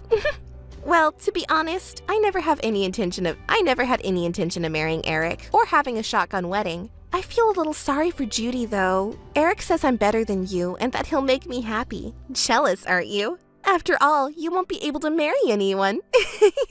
I don't want to hear it anymore. You betray people and yet you act so insensitive? I don't want to marry Eric or anyone like him. Well, I wish you happiness. Enjoy your time together, the two of you. No energy to argue back? Feeling down? Poor thing. Yes, I'm tired of it already. I don't want to talk anymore. Poor thing. Just make sure you attend the wedding, okay? I want you to reflect.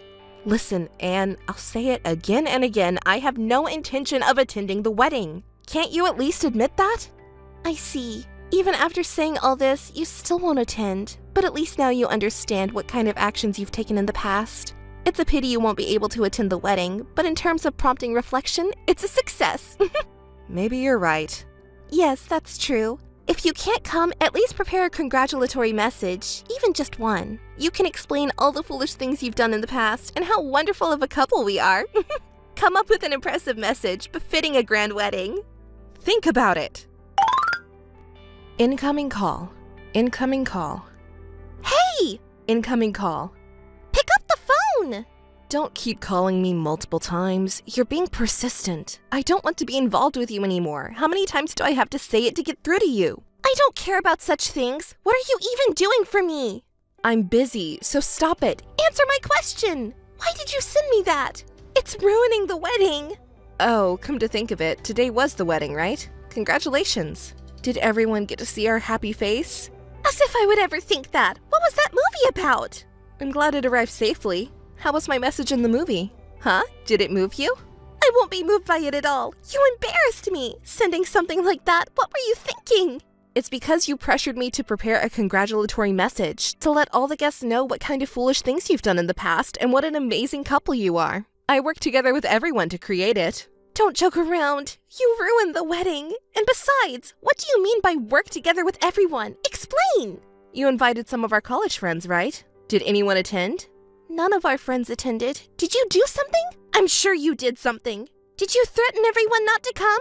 Don't blame me for it. I wouldn't do such a stupid thing. It's not me we're talking about here. After you sent invitations to everyone, I received messages from everyone saying it looks like Eric and Anne are getting married. They seem to want to have a grand wedding and have sent invitations to all their college acquaintances. I wonder if Judy didn't receive one either? You see, everyone knows about you trying to steal Eric from me when we were dating in college, how Eric fell for it and cheated on me, and how he dumped me. So when they found out I was also invited, they were astonished at your insensitivity. When I told them that you asked me to send a congratulatory message, they were at a loss for words. They couldn't believe how audacious you were. That's when everyone said they would help put together not a congratulatory message, but rather a video exposing your actions. What? You have some interesting friends. By the way, I never said not to attend the wedding. I think everyone chose to decline the invitation based on their own will. It's only natural considering they know about your actions during our college days. Why would you say something so cruel? Everyone is being so harsh. It's ironic how you can say such things while disregarding your own actions. Well, in the message video, everyone revealed a lot of things, didn't they? Wasn't it initially about how you plotted to steal Eric from me even though I was dating him, and how arrogant you were deceiving other guys around us? You thought you would make me reflect on my actions and took Eric away, right? Your imagination knows no bounds. Everyone testified to that, didn't they? They said I was pretending to be innocent, but in reality, you twisted the facts and approached Eric on your own. It's not a delusion! You acted all cute in front of guys in reality? Eric must have been a fool to be deceived by you and cheated on me. It's really ridiculous. And on top of that, you tried to invite me to your wedding after doing such cruel things. That's so insensitive, as they pointed out. Did you understand that? Well, in order to have a lavish wedding, you need to invite a lot of guests. And besides, what happened in college is in the past. Forget about it already. I wanted you to reflect on your actions. That's why you needed to come to the wedding. That's what they're calling insensitive. Why can't you understand that? Oh, by the way, I didn't realize it at the time, but it seems like Eric was quite a player. Even after officially dating you after we broke up, many girls testified that they were approached by him. Even when they rejected him, he kept trying to pursue them and it was bothersome. So they said. I didn't know he had such a habit of cheating. It seems like he was careful not to get involved with acquaintances from college. If we had stayed together and gotten married, I shudder to think about it. It's a good thing we broke up, and I have you to thank for that at least. Thank you. I didn't know either that Eric was fooling around with other women like that. It's a terrible betrayal. It seems he was playing around until just before the wedding. With so many testimonies coming out, he must have been quite promiscuous, right? I didn't know. I was also deceived.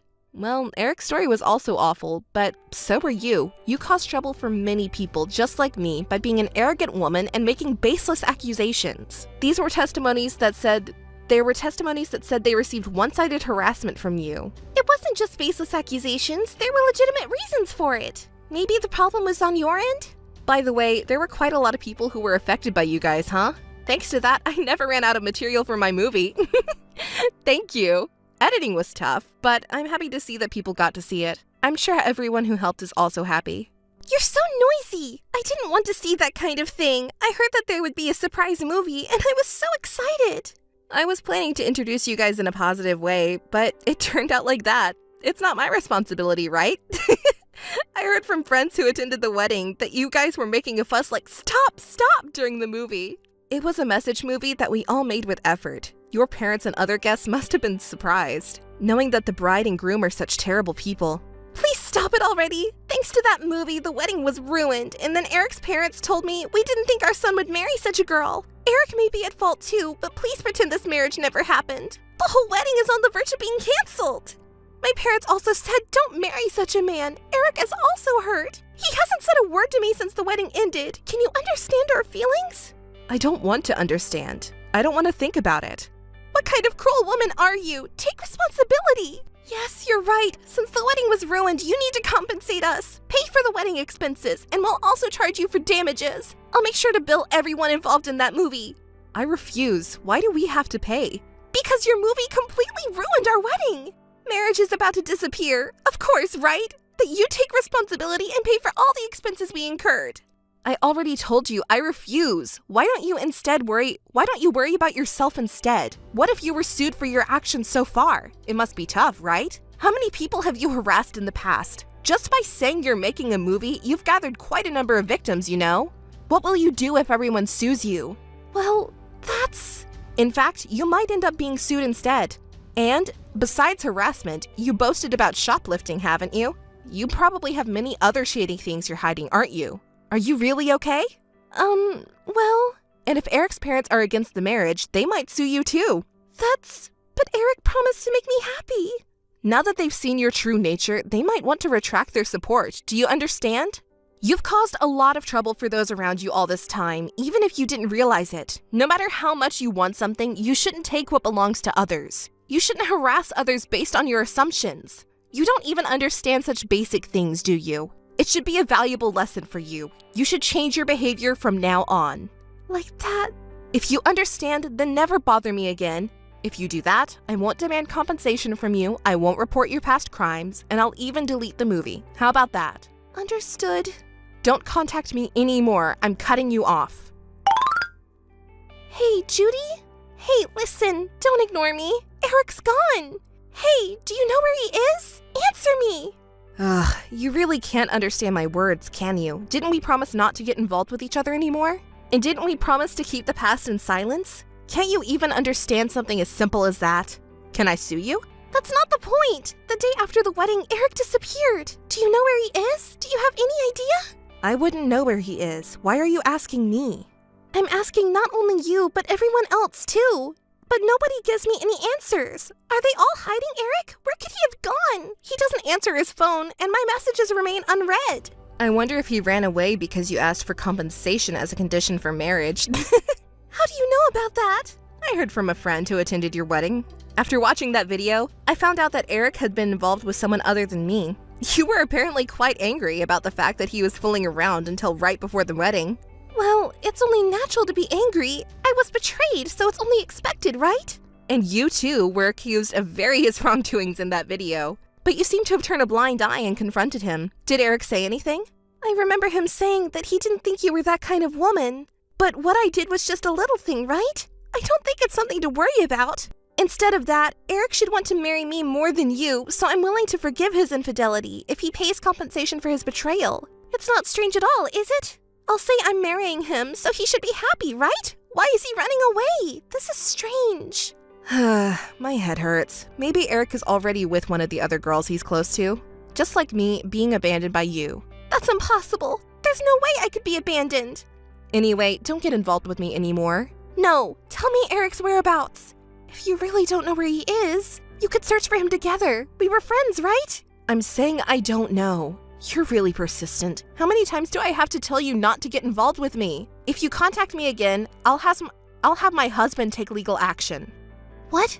Husband? Whose? You're married? What do you mean? Weren't you supposed to marry Eric?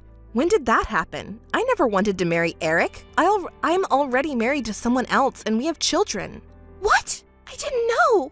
You got married before me and even have children. What an arrogant woman you are, thinking you can get married before me. Is there a rule that says I can't get married before you? I'll do as I please when it comes to marriage. But considering you as a potential husband, he's not that great, huh? Don't make fun of my husband. He may be older, but I bet there's no way you could marry a good man. You settled for an older man because you couldn't attract someone from your own age group, right? That's the only way you could get married, huh? Oh, wait, but you mentioned asking your husband for legal action. What do you mean? Don't tell me. My husband is a lawyer, a very competent one. What? A lawyer? If he wants to, he can easily pursue legal action against you and your friends. Hold on a moment. I didn't ask for your opinion. A lawyer, you say? Well, I could sue you for your past misdeeds as well. Stop that! You said you wouldn't sue me! It's because you're so persistent, despite me telling you to stay away and stop harassing me with repeated contact, that it's become a nuisance. Why did you get married to a lawyer? An ugly person like you? It's none of your business, right? By the way, I received a call from your parents earlier. They said their daughter was hurt and embarrassed because of me and blamed me for sending the video, even though you were the one who asked me to send congratulatory messages.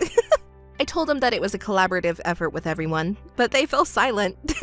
After that, they kept asking me for Eric's whereabouts, just like you, so I told them if they continue to cause trouble, we can have a legal discussion. They hung up right away. Your parents are just as unreasonable as you.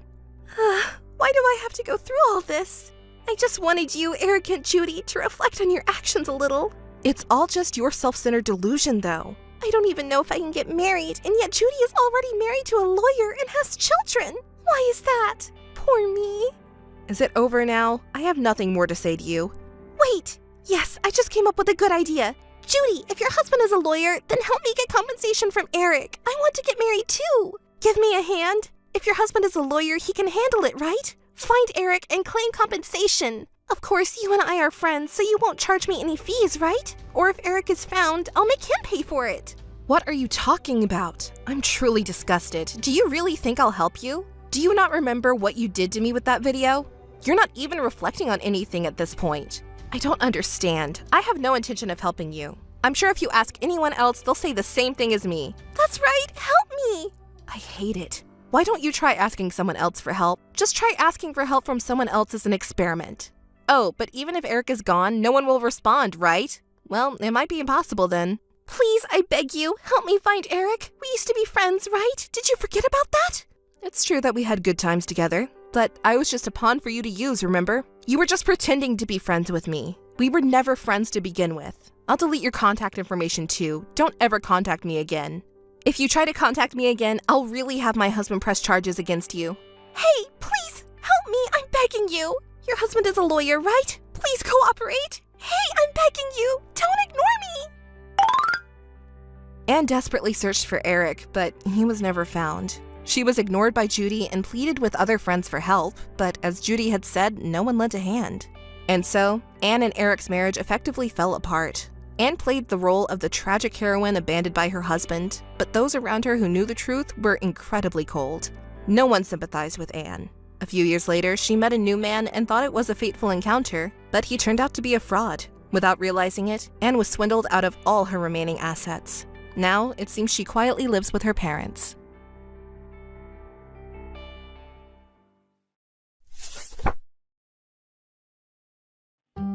It's been a while. Do you remember me? I'm sorry, but who is this? You don't recognize me? It's terrible. It's Alexandra. Alexandra Thomas. I couldn't reach you, so I created a new account to contact you. I can't believe it. The absolute nerve. Are you the Alexandra? You finally remembered. That's right. The Alexandra. It's been a while, hasn't it, Claire? Even though I blocked your number so that I never speak to you again, you have the audacity to create a new account to contact me. Are you serious? You're awful. Of course I'm serious. Have you lost your mind? This is just not done. You can't create a new account to contact me. You broke up this relationship. There is a reason you've been unable to contact me. Well, this was the only way. As I told you, I blocked your number because I didn't want to speak to you again. What? You're awful. We're best friends, aren't we? Best friends? Are you serious? Now I'm convinced that you've lost your mind. I just wanted to get some advice from you. Wait a minute. We're not best friends anymore, and I am not here to give you any advice. Don't act like you've forgotten. I don't want anything to do with you, and you know very well what the reason is behind my decision. The reason? Oh, don't tell me it's still because I stole your husband from you. Really, Claire? You are so extreme. I don't even want to remember you or think of you, never mind be friends with you. That's just logical. You stole my husband. Alexandra, don't contact me again. Wait, I've gone to all this trouble to speak to you. Don't be so rude. Oh, but I understand. You've always been so preoccupied with your own feelings. You can't stand seeing me happy now that I have married your ex-husband. Am I right? What? We are happily married and he will never be yours again. So, what? Do you want me to celebrate? Okay. Congratulations. Good job. I hope you can live with the knowledge that you married a man who easily threw away his wife to be with her best friend. Does that make you feel warm and fuzzy inside? It's because of behaviour like this that he chose me. What? Because you're a bad loser and a sarcastic person. That's why he left you. Understand once and for all he chose me because I am kinder and more attractive than you. You're ridiculous. Maybe you should be focusing on self-improvement. If you continue like that, this will happen to you over and over again. You will always be left for a better and more attractive person. What? Take it or leave it. It's just my advice to you. Thank you. It is rich hearing you talk about self-improvement while you've been imitating me for a very long time. Maybe you should apply your advice to yourself. Excuse me? What do you mean by imitating you? I haven't been imitating you. Time to look into the mirror, Claire. You had a personality change and you know it. What? That's not true. Even the way you talk is different now.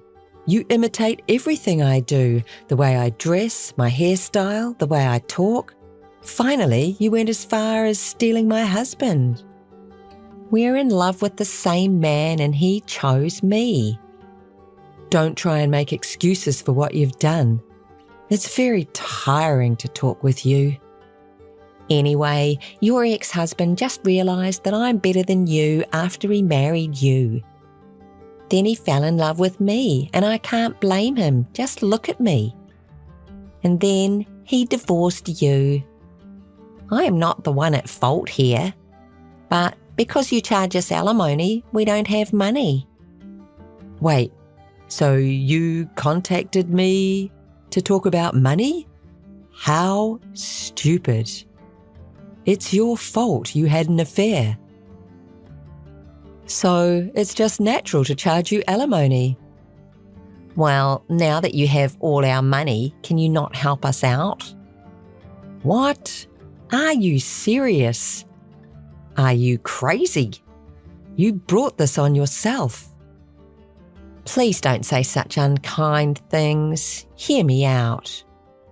And I'm pregnant now, so I need some money.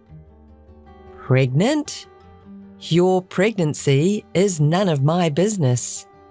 You know, while we were married, he said he didn't want to have a baby. He said he didn't want the responsibility of childcare when we were both working. Are you okay with that? Aw, are you worried about me? You're right, and he said that before, but I want to be a housewife, and when I told him I'll do all the housework and childcare by myself, he changed his mind and wanted a baby. Oh, really? Well, congratulations.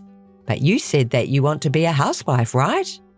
Considering your husband's salary, it may be hard to make a living if you don't work. That's why I'm asking you to help me.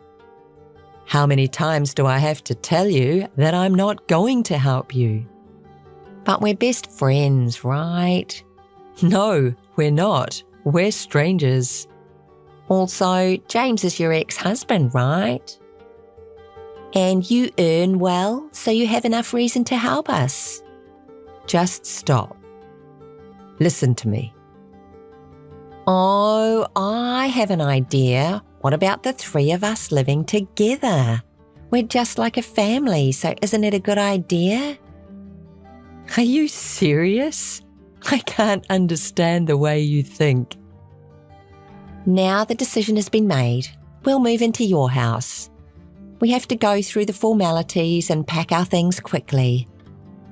Hear me now, loud and clear. I do not want to see you or help you. I'll never let you in. Claire, James is asking you to pick him up to move into your house. What? You must be joking. You cannot possibly be so selfish. And did you forget I told you not to contact me again? You did not listen to a single word I said. Actually, James wants this for me. I'm struggling with morning sickness and he thinks it will just be easier for me to be with you. Let's leave the past behind us and then you can help me as your friend. Do you have a car to pick me up? James said he gave it to you with the divorce. I have never met anyone like you. You are not in touch with reality. You and James are a perfect match. You're both extremely selfish. I won't pick you up. And, by the way, the car has always been mine. I bought it with my own money when I was single. James says he doesn't care about the details. Could you listen to me? Anyway, I'm fine with whatever car you come and pick me up in. We're just like family, right? To begin with, I don't have any relationship with you. I'm waiting for you to pick me up. As I told you, I'm not going to. You are not moving into my house. Honestly, just getting a text from you is stressful for me. In addition to that, you're making a nonsensical request, and that's very annoying. Why? You have stable earnings and you're capable of doing all the housework, right? You can help us earn living expenses, so you're very helpful to us. To begin with, when did I agree to the idea? I told you that I won't let you into my house. Yes, but our baby did nothing wrong. You have parents. Why aren't you turning to them for help? Well, James's hometown is just not suitable. There's no place for our child to play. And if I'm honest, his parents don't like me because I stole him from you. I'm sure they will be mean to me. Don't you feel any compassion for me? If the three of us live together, I can escape from all these things. Whatever. That's none of my business. Alexandra, of course you're going to be disliked for ruining a marriage. Didn't you think about that before you just foolishly went ahead? No, I am not agreeing to your idea. Please don't say that. We're strangers, and that is the end of this. I don't want to be involved with you. Please, don't contact me again. Well, okay. I will leave this idea for now. You finally understand. Goodbye. I'll let you know once we make decisions about moving. Hey, listen to me. We have made up our minds. We'll be moving soon, so can you pick me up by car? Are you seriously still at it again? Claire, please understand. I'm not working and James doesn't earn well. So what? That's none of my business. It is your business because we have to pay you alimony. Claire, help us. You're my best friend. You have to pay alimony because of what you did. If you hadn't had an affair with my ex-husband in the first place, you wouldn't have had to pay the alimony. And we're strangers now. Did you say I'm your best friend? You're funny. You should rely on someone else. You're the only person I can ask for help. My parents also rejected me. They also blame me for stealing your husband. They said they are angry at me for feeling no remorse. It is called a well-deserved punishment. Then how about relying on your husband's parents, although it might require a little patience? I don't want to live in a rural area. There's nowhere to hang out, and I'm not in a good relationship with his parents. That's another issue that really is none of my concern. Do you know that? You are my only hope, Claire. If the three of us live together, you can live with your ex-husband. It's lonely to live alone, isn't it? I'm not lonely at all. Really? You should be lonely. You live alone, right? You're James's ex-wife, so we're just like family. Just think how we could make each other happy if only we can be together. Not getting involved with you is really all the happiness I need. I have enjoyed my life. Oh, really? You don't need to tell a lie. Oh, I got it. You're pretending to be strong because James chose me over you, aren't you? What? Are you crazy? I know you feel sad, but it couldn't have been helped because I'm prettier than you. Oh, it seems that you will never understand me, so keep believing whatever you want. Well, I'll contact you later. You're stubborn. Don't contact me again. We're at this location for moving, so pick us up by car. What? You haven't given up yet? Are you crazy? I've told you so many times that you will not move in with me. Why? Then we'll go to your house and wait for you there. Don't do something so stupid. That's a crime, and trust me, I will call the police. What? It's not a crime because I got permission from you, who is just like our family. I didn't give you permission. I rejected your request again and again. Well, don't say that. I know that you're kind enough to forgive me for everything. In the first place, how will you get into the house without a key? We're already at the front of your room. There's a security device at the entrance of this apartment. I entered with other residents, and my husband and I will pick a lock, so don't worry. Did you say don't worry? It's obviously a crime. We have to do this because you keep refusing us and won't let us in. And it's not a crime because we're connected, just like family. Really? All right. By the way, I moved to a new house when you contacted me the other day, so that's not my house anymore. You keep making these crazy statements. You're just lying, aren't you?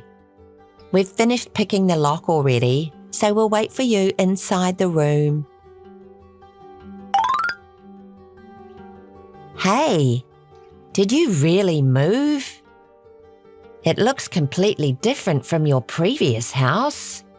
I told you. I moved. The police will be there soon, so how about having a cup of coffee until then? Hey, stop joking. I'm not joking. The apartment has a good security system, so they should be coming very shortly. What? I picked the lock. If you've actually moved, why didn't you tell me your new address? Huh? Why do I have to tell you that I've moved, even though I don't want to be involved with you? Because I talked to you about the three of us living together. I didn't agree with the idea. And I warned you that breaking in is a crime. To begin with, even if that's my house, it's trespassing. No, it's not. I told you before, it's all your fault. Come here immediately and explain everything to the police. Hey. Take responsibility for what you did. No way. You're disgusting. And I told James's parents that you're moving to their house. What? Why? That's disgusting. I'll never go. I don't want to live in a rural area. I want some help with childcare and housework so that I can live in idleness. You intend to force me to do everything so that you can have fun, don't you? I can't understand why you rely on your ex-husband's wife. His parents will say that you have to do all the housework and childcare. That's why I don't want to live with them. I just want to relax. Only this time, I appreciate you stealing my ex-husband. I feel a little pity for you that you have to live with his parents who love tormenting a bride. But good luck. Oh no, you're disgusting. Am I disgusting? It's all your fault, isn't it? Oh, I forgot to tell you that your husband will be fired from work because this trespassing will be reported to the police. He's going to lose his job, so nothing will stop you from moving to his parents' house. I'm happy to think that I don't have to get involved with you anymore. Is he going to get fired? Then how should we sustain our life? I don't know. Figure it out by yourself. Think together at last. No. This happened because you selfishly didn't tell me that you've moved. It was your fault that you stole my husband and decided everything selfishly. Don't blame me for your misfortune. Help us with things like living expenses. What? Why? No. You just have to ask his parents. I don't want to. We're best friends, aren't we?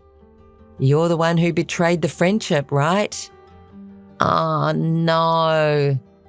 Oh, my God, the police have arrived. Hey, do something. Explain the situation to the police. Missed call. Claire? Hey, Claire. Alexandra and James were arrested by the police.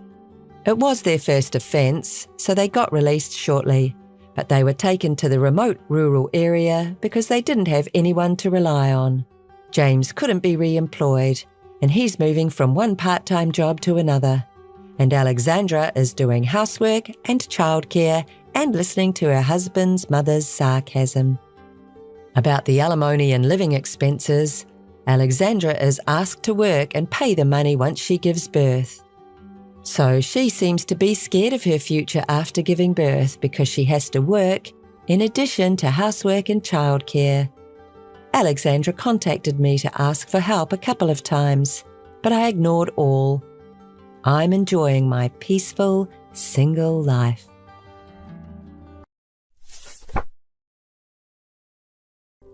Long time no see, Noelle. How have you been? Oh, Cameron. It's been a while, but I'm doing well. How about you? Well, there's actually something I've wanted to tell you that's been on my mind. I've heard you've been feeling down lately, so I was wondering what I could do to help. What? I'm fine, really. It's a bit hard to say, but will you hear me out without getting angry? What is it? We're childhood friends. Don't hold back. You got divorced the other day, didn't you? What? Oh, that story? Yes, it's been about a month now. Is there something wrong with that? I'm already okay. It's just that there's something I want to tell you, but it might hurt you. What is it? Be clear, won't you? Is there any relation between my divorce and what you want to report? Not necessarily a relation. You're my important childhood friend, aren't you? I don't want to hurt you with my announcement. Huh? Your announcement will hurt me? What do you mean? Hey, no secrets. Can you tell me what's going on? Well, please listen calmly. I got married. Married? I didn't know. It's the first time I'm hearing this. Why didn't you tell me? There were various circumstances. It was difficult to tell you because of the timing. It's not like I was hiding anything. I understand that, but timing? The day after you got divorced, I got married. That's why I couldn't tell you, but I really wanted to tell you, so I contacted you today. I'm sorry. I feel bad for making my childhood friend and best friend like you worry about this. Am I stupid? I was so focused on myself that I ended up making you keep a secret. Cameron, congratulations. It's really late, but let me congratulate you. And also, I'm really sorry for making you go out of your way. Really? I'm so happy. When you got divorced, you seemed really down. So it was probably hard for you to approach me, and I didn't make it any easier. It's okay. I'm really sorry too. At that time, I was really shocked, and I couldn't see anything around me. I was really useless. I also caused trouble for my family and friends. I really apologize and feel sorry again. Are you crying by any chance? I'm sorry, I didn't mean to hurt you. Oh, I'm sorry. I thought I had already recovered, but I just remembered. It's no use. I promised myself to forget about the past. Hey, Noelle, if it's okay with you, could you tell me what happened and how you ended up getting divorced? If you don't want to talk about it, that's fine, since it seems like there were a lot of things going on. But as your childhood friend, I'm curious. Thank you for being considerate. But forget about me for now. Today, it's all about you, Cameron. Congratulations on your marriage. I've never heard anything about your boyfriend. What's he like? Would you mind telling me? Really? Are you sure? Of course. What kind of guy is he? What's his occupation? Where did you meet him? I want to know everything. Are you really okay? You're not just saying this to be polite, right? No, it's not like that. I want to hear your story. Really? That makes me happy. There are so many things I want to ask you, my childhood friend. When did you start dating this guy? Actually, it's been about a year. What? Really? That long ago? That's news to me. You didn't tell me before, did you? I'm telling you now because it's you, but, well, because of his position, I couldn't say anything. Wait, what do you mean by his position at the time? Was he a public figure or something? Well, the thing is, he was actually married back then. What? Yeah, that's right. Noelle, are you okay? It's just that I have a lot to think about. I'm sorry, Cameron. I don't think I can congratulate you guys after all. What? Why not? I'm sorry, I just can't. As your childhood friend, I want to congratulate you, but when I think about his ex-wife and family, I can't say congratulations honestly. Don't apologize for that. Oh, could it be? Is it related to the reason for the divorce? Yes. My ex-husband's affair was the reason for the divorce, and he wouldn't tell me anything about the person or the reason. Oh, I see. That's what happened. That was the reason for your divorce. Your ex-husband and his affair partner pushed you down from the pinnacle of happiness. But it's all okay now. I decided to forget about the past and live positively. Well, that doesn't matter, does it? Oscar and I are connected by a red string of fate. Now that we're married, I'll be happy enough for the both of us. Me. Huh? I heard Oscar, but maybe I misheard? I'm sorry, Cameron. I don't understand what you're saying. Oscar, do you mean... I can't imagine it. My ex-husband, right? No, there's no way that could be true, right? You've been so dense since we were kids. It's really frustrating. I married Oscar, your ex-husband. Do you understand now? Wait, Cameron, when did all of this start? Do you want to know? If you really want to know, I'll tell you. It was a year ago at the home party. A year ago? When he and you moved into the mansion, and it was his birthday, right? That party was a celebration for him. That night. He was the guest of honor, but he disappeared, and I was searching for him the whole time. Is that so? Are you curious about what he was doing during the time he disappeared? Should I tell you? He and I were in the basement together. Stop it! What, did you not expect me to tell you? From that time on, Oscar and I have been together. You didn't know anything, and you seemed so happy until talk of divorce came up, didn't you? Please stop. After that, he started asking me out. He always took me to the places I wanted to go. We went to clubs and bars often. The nighttime amusement park was so romantic. You know what happens when we go back to the hotel. You don't need me to say it, right? It's terrible. Please stop it. You want me to stop? Then please attend the wedding and bless us. As a childhood friend and former wife, I really want your blessings. I want you to see us happy, okay?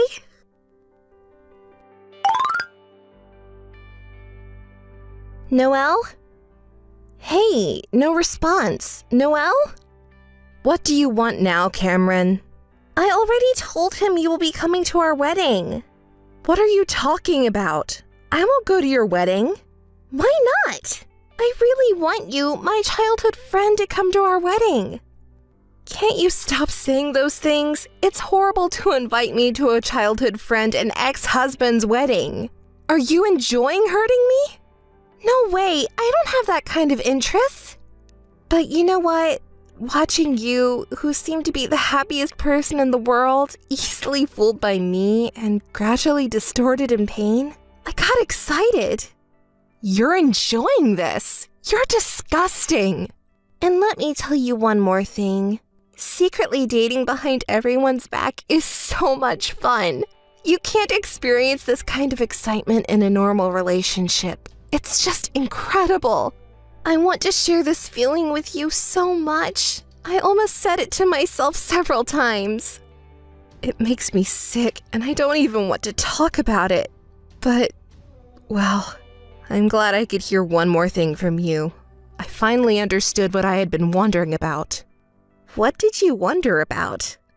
When we divorced, I asked him many times why he cheated on me and who the other person was. But he stubbornly refused to tell me, saying, "It's all my fault, so just do what you want." It was actually him who offered to pay any amount of money for the settlement, not me.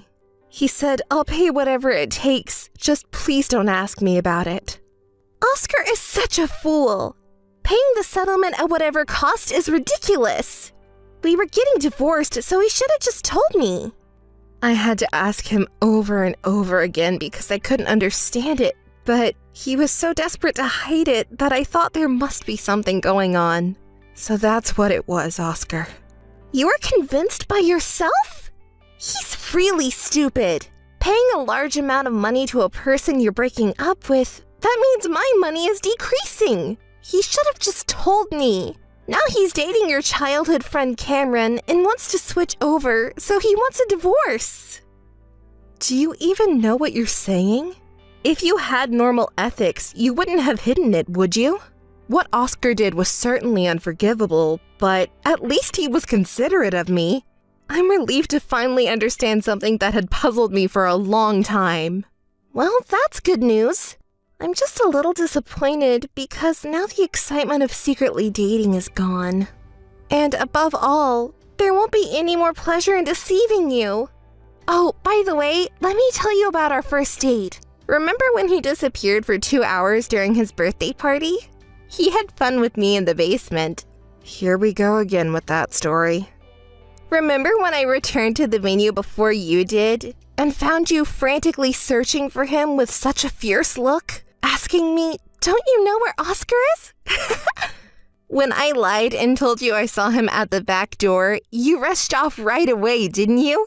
How funny! It was so enjoyable. But now it seems like our fun times have come to an end. Oh well, it's too bad. We've been together for a long time, though. I never knew you could be so unreasonable like this until now.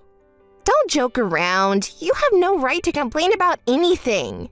I heard he paid you whatever you asked for in terms of compensation and property settlement. He even took money from his parents' assets to pay you a considerable amount. Can you believe it? My own money is getting reduced because of what he did. What? Don't speak ill of people behind their backs. Oscar's parents only paid a part of the compensation because they felt sorry for me. You have no right to complain about the compensation amount. Please don't badmouth him and his family's sincerity. Okay, having wealthy parents is convenient, isn't it? From now on, they should spend more and more money on me. You're the worst. The worst thing is you. Are you infertile or something? Oscar was lamenting that he couldn't have children for a long time, right? That doesn't matter now. It does matter. Women who can't have children have no value. He said he wanted children and held me so intensely over and over again. I don't want to hear it anymore. Anyway, I'm not going to the wedding. Tell him that too. Don't contact me again. I don't want to talk to you ever again.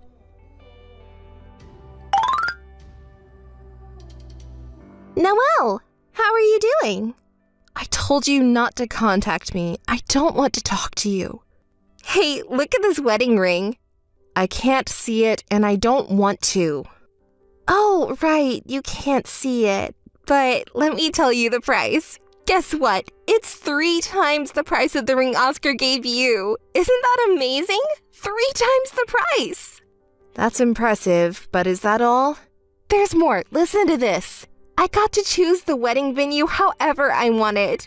Of course, it was the most expensive venue and the most expensive plan. It has an ocean view and it's super luxurious. And the dress too. Okay. I'm busy now and don't have time to listen to your bragging. Goodbye. Wait! Well, I'll just say what's important. You need to leave this place right now. Huh? Why do I have to listen to you? That luxurious mansion where you and Oscar were living together, it's now going to be mine and Oscar's home starting today. It's only natural since we got married, right? We don't need your parents around. They're just a nuisance. So, pack up your things and leave today. Are you not listening to me at all? That mansion has an enormous garden, right? I'm going to plant roses all over the garden and turn it into a rose garden. It's going to be so lovely. I'll invite lots of friends for tea parties in the rose garden and show them how happy I am now. And maybe I'll even invite your acquaintances and neighbors too. They should all know that I'm the lady of this house from now on. Everyone will be so jealous, don't you think? Oh, and should I invite you too? No thanks, I'm good. That's quite an impressive daydream you have there. This isn't just a fantasy, it's becoming a reality. So hurry up and get out of there. From now on, he and I will be living in this luxurious mansion together. Now that I think about it, you're really pitiful, aren't you? Your husband and your home were both stolen by me. But, oh well, what can you do? You've always been so dense, haven't you? You were happily unaware of your husband's affair for a whole year, weren't you? That luxurious mansion you're talking about, could it be my house? That's not your house. I don't know why you've been squatting here even after the divorce, but get out now. Did you not know that this house is under my name? What? What are you talking about? Under your name? I see. It's a lie? Even someone as dim-witted as you can tell a lie now. You idiot, I'm not fooled by such a lie. That house originally belonged to his parents. I've investigated it. You may be straightforward, but you still lied? There must be enough asset value in that house for you to lie to protect it. Don't say such rude things. I'm not lying. Check it again. It's in my name now. What do you mean by now? As you said, this house originally belonged to his parents. They gave it to me when we got divorced. It was a gesture of apology for what their son did. So, this house has been mine since a month ago. Oscar and I are planning to live here, just the two of us? Don't make me laugh. No way, that's definitely a lie. His parents have blessed our marriage. It's impossible that they haven't prepared a new home for us. His parents are very reasonable and kind people. I don't think they would bless you two, who got married through adultery and cheating. Shut up! What do you know anyway? Oh, I see. I understand now. His parents are preparing a more luxurious house for us. Not just some old, spacious property, but a gorgeous mansion that suits cute little me. I'm so excited. I wonder when they'll give it to us? It's ridiculous to consider it a housewarming gift. Okay, I get it. It must be a surprise that they're keeping from me. I wonder where it is and how big it is? Hey, Noelle, what do you think? I don't know. Go do whatever you want. No, I can't take it anymore. I'm going to his parents' house to pick up the keys to the new home. See you later. She's beyond out of control now. It's more like she's emotionally unstable, isn't it?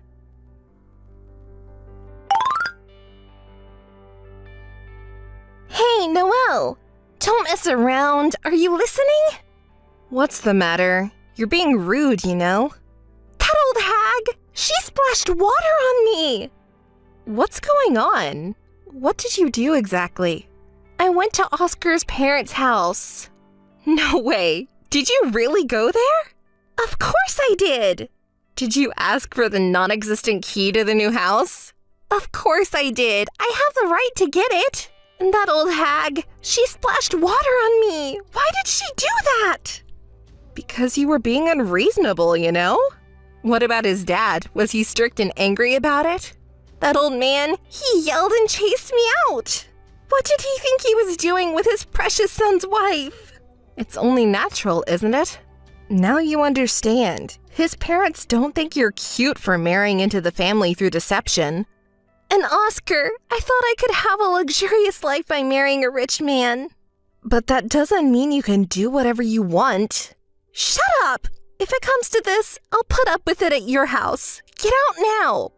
Don't be so ridiculous. I'm really getting angry. Hey, Noelle, we're childhood friends and best friends, aren't we? You're on my side, right? So give me that house! Stop talking nonsense. Don't just treat me as a childhood friend and best friend when it's convenient for you. I absolutely refuse to live in a normal house or apartment. I can only live in a mansion with a garden. Please, pretty please, isn't that okay? I'm not your childhood friend or best friend anymore. Cutting ties. You understand his parents' feelings now, don't you? You were never blessed. Stop it! Stop it! What do you mean by cutting ties? I'll be the one cutting ties with you. If you're not bringing in the house, you're not worth it. Don't ever contact me again. Don't ever contact me again was my line, though.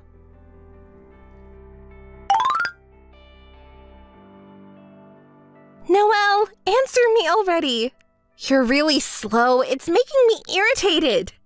What's the matter? You told me not to contact you again just an hour ago. Noelle, what did you say to Oscar? What's going on? What are you and he saying? What do you mean, he too? What did you talk about with him? Wait, calm down. How can I calm down? I don't understand anything.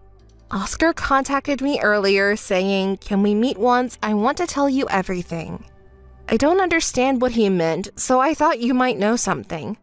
What? He said everything? Oscar did? Why did he do that? That idiot, I threatened him so much. You threatened him? You to Oscar? That's unacceptable. What does he mean by everything? Hey, Cameron, can you calm down and talk to me? I'm also worried about your mental instability. Shut up, I'm normal. I'm not the one at fault. It's all your fault. You always brag about marrying a rich and handsome guy. That's why. You're at fault, not me. It's your fault. You're the one who's bad. You're the one who's bad. You're the one who's bad. You're terrible. She's quite unstable. We can't handle her. Something happened a year ago, right? Hey, Cameron, I want you to calm down and listen. Shut up! Shut up! Shut up! That's right, Cameron. You're not at fault. Yes, it's my fault, right? That's right. It's your fault. Was it about his birthday party from a year ago? What happened then? Oscar's birthday party? It's a bad memory. I felt sick watching you so happy at that time. So, what did you do then? I lured Oscar into the basement. What happened in the basement? I told him, I'll tell you Noelle's secret. Let's meet in secret. But he refused at first. He said he couldn't meet me alone without telling Noelle, but I threatened him, saying it was a very important secret that he would definitely regret not knowing, and called him to a bar a few days later. It took me 2 hours to persuade that thick-headed guy. The fun thing you mentioned earlier in the basement was that, right? What did you talk about at the bar? I don't remember what we talked about. Anyway, I kept feeding him alcohol until he was drunk. When he was completely drunk, I took him to a hotel. That was easy because he's weak to alcohol, right? I don't really want to know what happened at the hotel, but he hugged me even though he was barely conscious. He kept calling out your name over and over again. Huh? I secretly filmed the scene at that time with a movie. You filmed it? That's the lowest! I used it to blackmail him, and we continued to meet afterwards. Oscar helped me many times. When he said that I didn't come, I told him that I don't know what I will do to Noelle. He happily came to see me. You're terrible. There are no other words. It's funny. Even you are worried about your own safety, right? You did this kind of thing for me. Are you prepared for what might happen to you? Don't say such scary things. I'll go to the police. Try it. I'll set your house on fire. What? Have you lost your mind? Your house is so big and luxurious. It would look beautiful if I set it on fire, wouldn't it? Cameron, you've always been selfish and hot-headed, but this time is too much. I called the police. What you're doing is already a crime. What? The police? Don't be ridiculous. I haven't done anything wrong. You really need to clear your head before committing a real crime. The sounds of sirens is getting closer. I haven't done anything wrong. I'm not guilty. You can make your excuses to the police. Having an affair or breaking up a marriage isn't a crime, but you've gone too far. Reflect on your actions and never come near me again.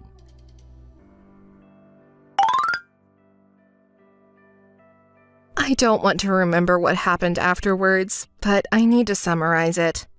Cameron's parents contacted me to let me know that she had been admitted to a psychiatric hospital. They apologized to me politely for causing me trouble, but it left a bad taste in my mouth. When we were children, she and I were good friends, and we used to play together often.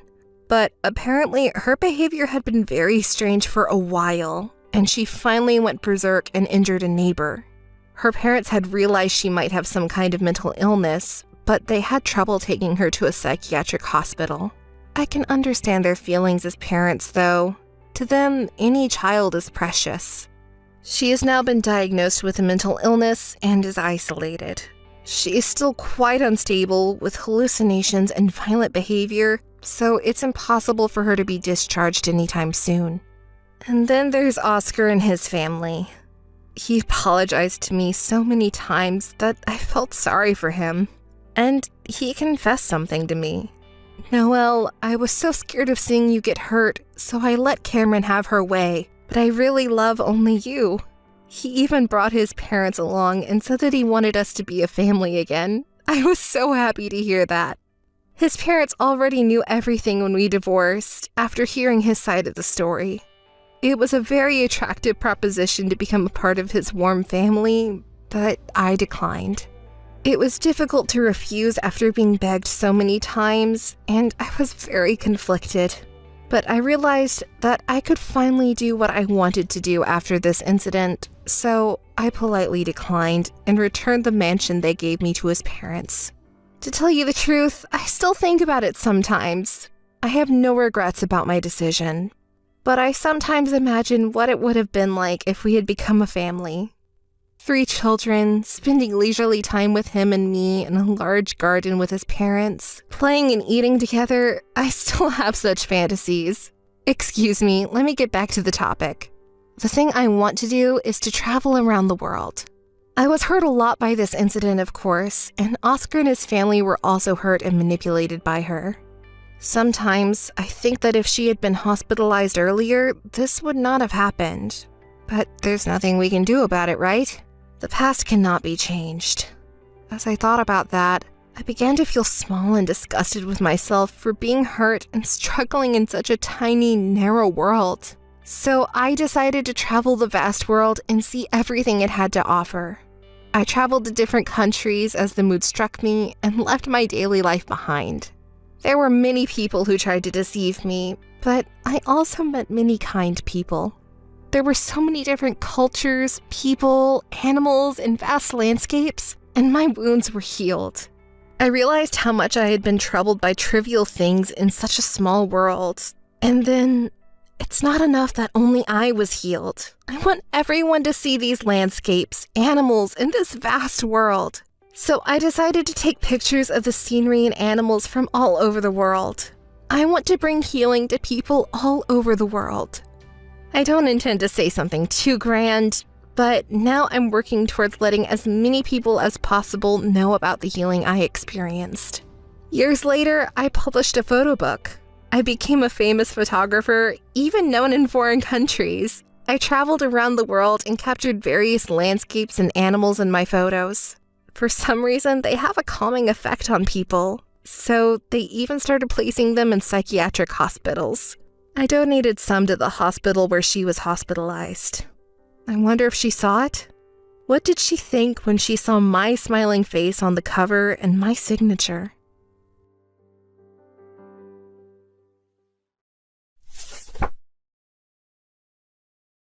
Hannah, do you have time right now? You're probably free, right? I'll send you a few photos. There are a lot, so please look at them all carefully. I want to hear your thoughts on them. They're photos of wedding venues. Aren't they all lovely? Albert and I have decided to have our wedding, but we're not sure which venue to choose. I like the second venue, but they're also attractive. Can you give me your opinion as a reference? Hey, did you not see my message? Are you ignoring me? Please reply. Which venue do you think is the best? Hey, answer me. Whatever. What do you mean, whatever? I told you to help me choose the best venue, didn't I? I was in a good mood until just now, and now it's ruined. This is the worst. What's with that attitude? It's your cute sister's wedding, you know. What's with that behavior? I can't believe it. You're not interested in your important sister's wedding? Of course not, idiot. Just choose whatever you want. Why? Why are you speaking so coldly? What? You don't get it if I don't say it that way? Did you forget what you did to me? What? I can't believe it. It's so ridiculous to explain, but Albert was originally dating me. You lied and told him that Hannah is cheating to make him believe you and forcibly separate us. At that time, Albert said terrible things to me too. Well, I guess that was all in the past. After you started dating seriously, Albert apologized for what he did, but I hated you more than him. So it was difficult to continue our relationship. Okay. Also, you said you were pregnant at that time. Albert chose to take responsibility and marry you if that was the case and continue to date you, but it was all a lie. I can't believe my sister did something so stupid. I'm fed up with being your sister. After that incident, I cut off all ties with you. It seems that Albert has continued the relationship until today, poor thing. He's a stupid man if he goes ahead and marries you because he won't be able to escape. Even if you two ask which venue is best, I won't respond. It's obvious if you think about it normally, isn't it? It was just a little white lie from my sister, you know. Even if you were deceived, the misunderstanding has been cleared up, and in the end, Albert chose me instead of Hannah, so it's not my fault, it's Albert's, isn't it? I mean, I'm not the bad guy here, am I? Anyway, choosing a venue is fine, so which one do you like? As I said before, my recommendation is the second one, but Albert likes the third one. We went to visit them all, but I'm having a hard time deciding which one is the best. Hey, you're being pushy. I said I wouldn't choose, didn't I? So you can choose by yourself, can't you? Come on, can't you at least listen to my opinion? Oh, are you still holding a grudge against me for dating Albert? How long are you going to talk about the past? Isn't it already irrelevant? Just forget it. Don't keep playing the victim forever, okay? It's not just my fault, right? And just because I told a little lie he cheated on you, he wasn't interested in Hannah to begin with, was he? Hannah and I may have similar faces, but our personalities are completely different. I can't stand it when you keep dwelling on it like this. Why don't you learn from my personality? Then maybe you can get a boyfriend, get married, and live a happy life, right? Well, maybe that's impossible for Hannah anyway. Oh, I get so frustrated just talking to you. My head is starting to ache. Can you stop making sarcastic comments all the time? You're not even interested in my opinions, are you? You just want to show off that you're marrying Albert. The wedding venue doesn't matter. You can just do whatever you want. It has nothing to do with me. Even if you didn't say anything, we would still get married. It's already decided. Sorry for stealing Albert. You must be so jealous, right? I do feel a little bad, but just a little bit. It's not a big deal. Stop being so persistent. But make sure to give us a proper cash gift, okay? I sent you a few pictures, but every venue is so expensive. Both Albert and I don't have much savings, so we're counting on everyone's cash gifts. We have a lot of friends, so we're inviting a lot of people and planning to receive mini cash gifts. It's good that I have a sociable personality, unlike Hannah. When I told people I was getting married, they all said they would come to the wedding. If it were for you, you wouldn't have many friends to invite to the wedding. Of course, we're also counting on your cash gift. Give us more than the average, okay? It's your lovely little sister's request, so please don't disappoint me. You wouldn't dare to not give us a cash gift. Are you silly? I asked Dad and Mom to give us a lot of cash gifts too, so Hannah, please do the same. I'm not giving you any. I don't want to celebrate your wedding. Are you stupid? Don't contact me anymore. Goodbye. Oh, by the way, the wedding venue? You didn't give me your opinion. Hannah, congratulations on your marriage. I can't believe you and my son got back together. When I heard my son had broken up with you, I was really depressed. I'm so happy that you guys reconciled, and to have your wedding in such a beautiful venue. You should have told me earlier. I saw the photos of you trying on dresses, and they looked great on you. You looked amazing. Can we meet before the wedding? I want to give you a gift. Dorothy! How can I put this? I didn't reconcile with Albert. You must have misunderstood. What are you talking about? I just saw the photos. You took some with Albert wearing a wedding dress, and he showed me some venue photos. You two are getting married in 2 months, right? I'm not the one marrying Albert. It's my identical twin sister. I think the pictures are of my sister and Albert. We look exactly alike, just our faces. What? Your twin sister? I'm sorry for getting your hopes up. I only found out about the marriage a week ago, and I don't get along with my sister, so I tried not to think about it too much. You didn't hear it from Albert? I didn't hear anything. He just gave me the pictures because he was getting married. I saw the pictures and thought it was you, which is why I contacted you today. I knew you had a sister, Hannah, but I didn't know she was an identical twin. You two look so much alike, I didn't even notice in the pictures.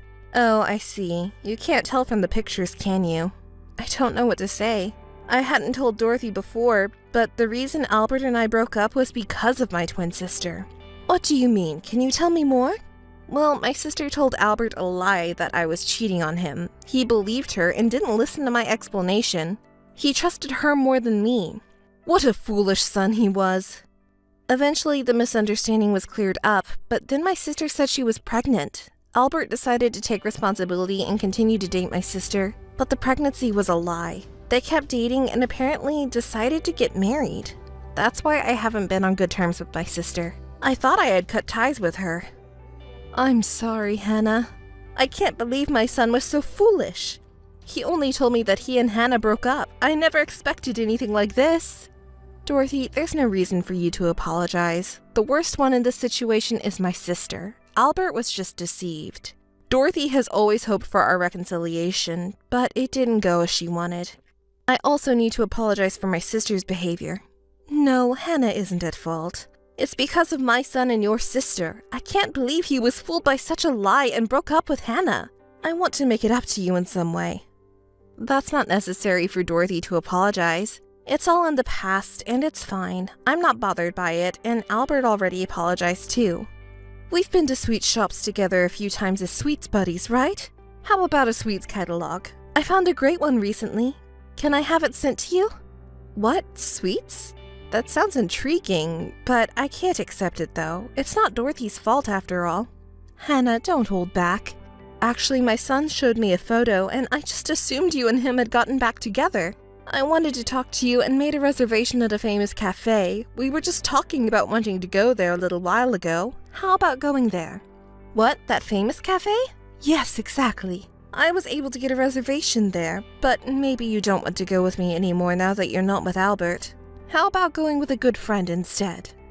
Thank you, Dorothy. Don't say such lonely things. If that's the case, I'll just go with you normally.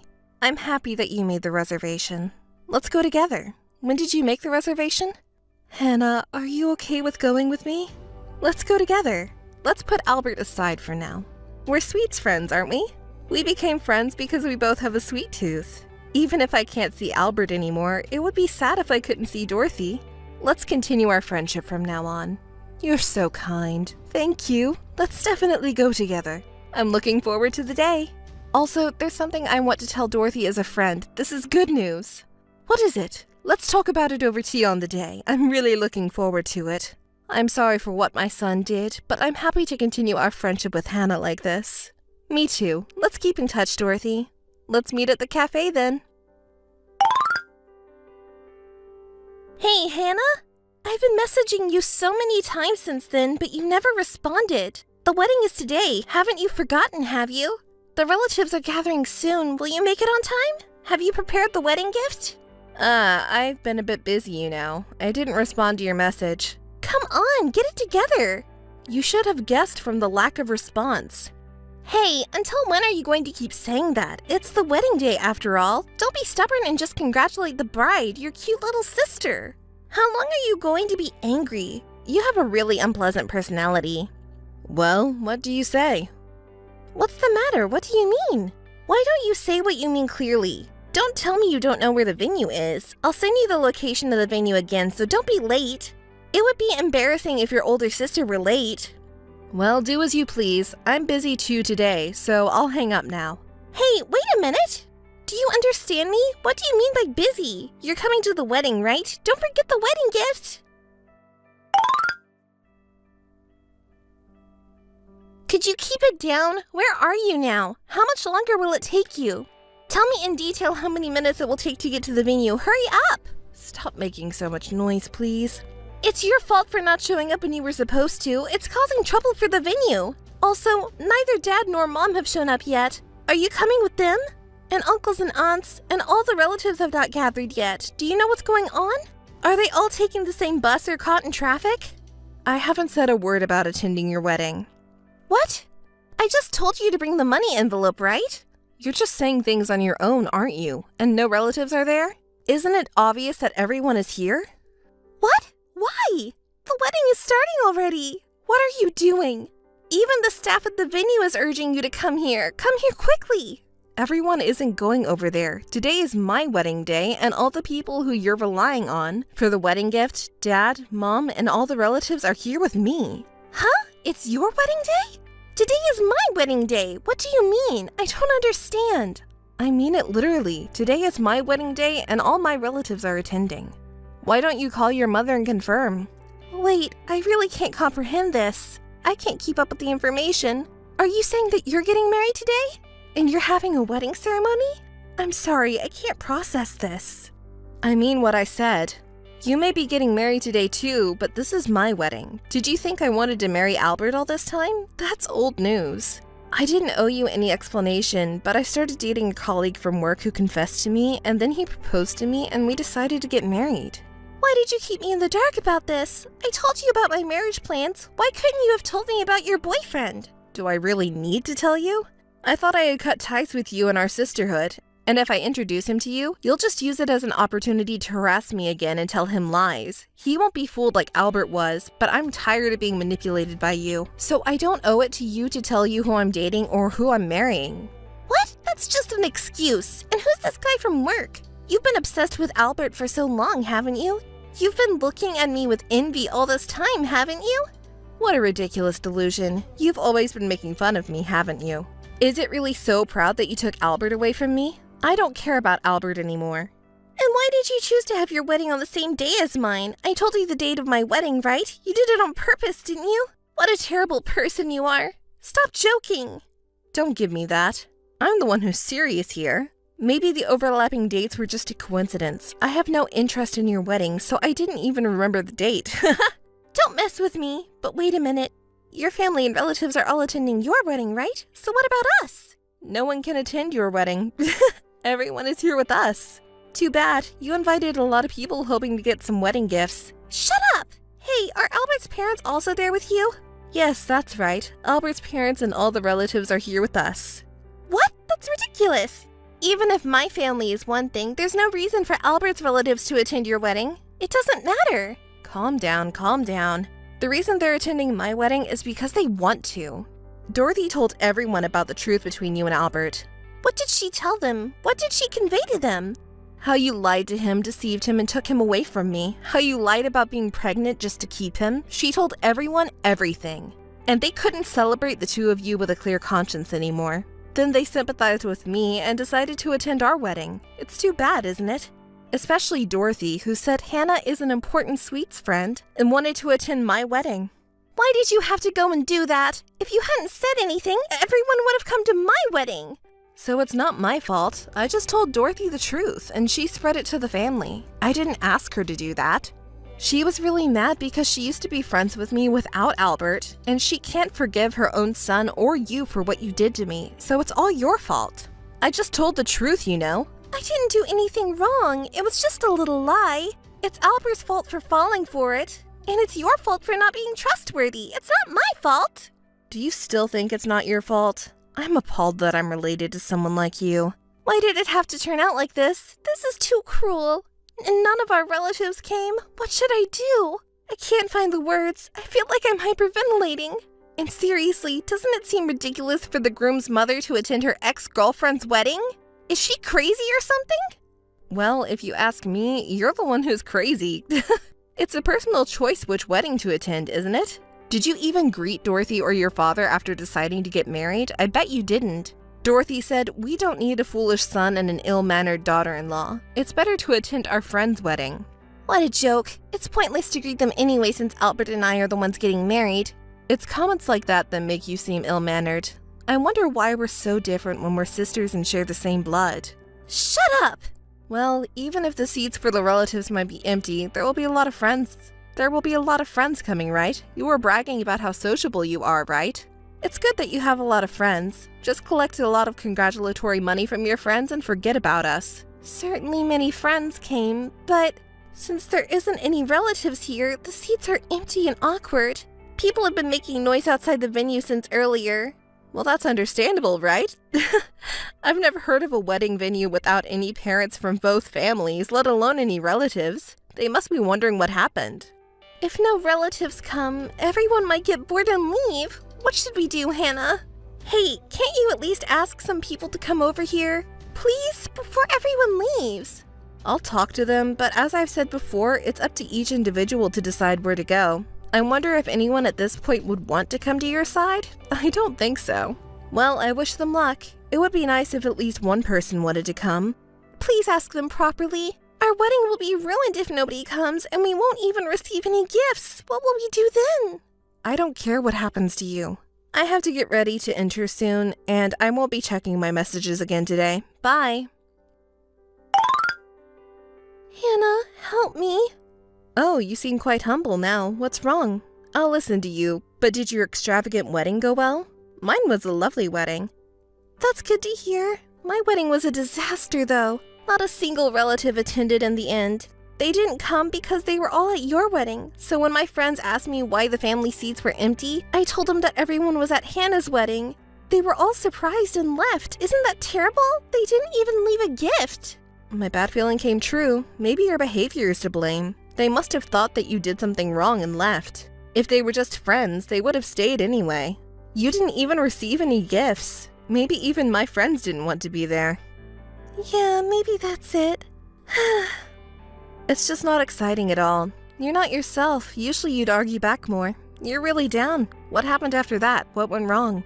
You know, I told you when I sent the photos, but we chose an expensive wedding venue because we really wanted a nice place. Neither Albert nor I have money, but we thought we could pay for everything with the wedding gifts, so we invited as many relatives and friends as we could and planned to pay for everything with the gifts received on the day. But nobody gave us any gifts, so we're in trouble. We can't pay the money. We might have to borrow to pay for it. Wait, you mean you didn't pay anything until the day of the wedding? You planned to pay everything in full on the day? That's ridiculous. It's impossible to pay for a wedding with just gifts. Why did you choose to pay on the day of the wedding? I did pay some of it, you know. But what else could I do? We couldn't afford to pay for such a luxurious wedding venue by ourselves. But we really wanted to have the wedding there. As I told you, both Albert and I don't have any savings. That's why we invited so many people and asked for their congratulatory money. But in reality, almost no one showed up. The venue was empty until the very end. It's just too much. Nobody came? So did you two have the ceremony alone? No, we didn't go ahead with the ceremony. There's no point in having a wedding with no attendees, right? We canceled it before it even started. As a result, no food was served and my dress was taken off immediately, and yet they demanded we pay for the entire wedding cost. It's just outrageous. It's only natural. The wedding venue has prepared everything for the wedding, assuming that it would be held. It's only fair to pay for what was prepared. I bet the venue didn't expect that there wouldn't be any attendees. Come on, they didn't do anything.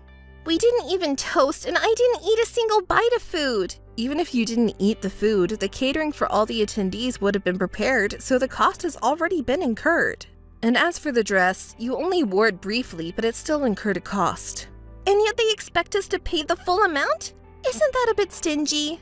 It's not a matter of being stingy, I don't think. Honestly, you seem so ignorant of how things work. I feel sorry for the wedding venue.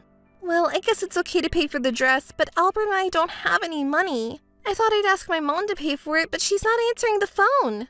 My mom attended my wedding, you know. She's not going to answer your calls. And even if she did, I doubt she'd pay for anything. I also tried calling Albert's mom, but she didn't pick up either, so I had to go to your house pretending to be you. I thought it would work since we have similar faces, but I was immediately caught, and the person even threw water at me and kicked me out. Can you believe it?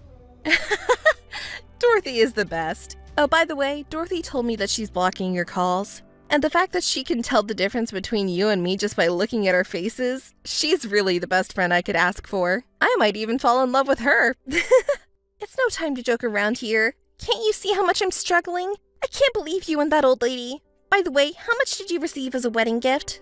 There were participants who originally planned to come, and you're also receiving a gift from Albert's relatives, right? You should have received a considerable amount. Can't you at least share the portion of what was meant for Albert's relatives that we were supposed to receive? Don't you have any intention to help your sister in need? Can't you give me a little bit of it? What are you saying? Wedding gifts are meant to express congratulations and well wishes. They are given to bless us. I'm not giving you anything. There were no wedding gifts meant for you in the first place. Why would you say such a cruel thing? If you hadn't said unnecessary things to Mom, the wedding wouldn't have been canceled and we would have received the wedding gifts. Then I wouldn't have to go to all of this trouble. Do you not care if your beloved sister ends up in debt hell? Stop talking nonsense. It's your fault that you did something stupid. Don't try to shift the blame to me. And I don't think of you as my cute little sister. Whether you fall into a pit of debt or not is none of my concern. Why don't you just focus on making things work with Albert? You're asking me to help you? Your identical twin sister? You're being persistent, but I've already cut ties with you. You're not my sister anymore. I had to prepare for my honeymoon now, and I don't have time to keep talking to you. Is that enough? Wait a minute. Please help me. You're the only one I can rely on now. I don't want to be bothered with your problems. Mom and Dad, as well as Albert's family, probably won't help you either. You'll have to manage on your own. Goodbye. Help me, Hannah. The younger sister disposed of as many of her belongings as possible to raise cash and put it towards the cost of the wedding venue. Naturally, Albert also organized his possessions and somehow managed to clear the high payments.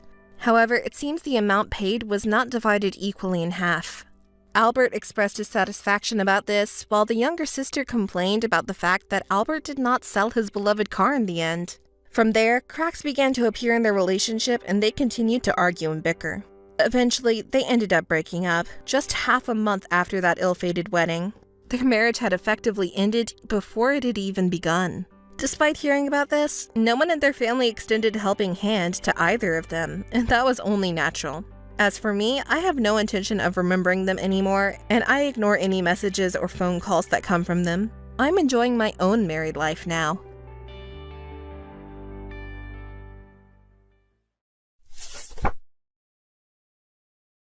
Hi, Claire. Bella? What? What do you want from me? Don't be so defensive. I'm your sister. Sister? After doing such a terrible thing? Well, calm down. How are you? You can't be good, huh? You seem to be living a miserable life, but I'm glad you're alive. If you're really in trouble, I thought I'd give you some money. Huh? What do you mean, how are you?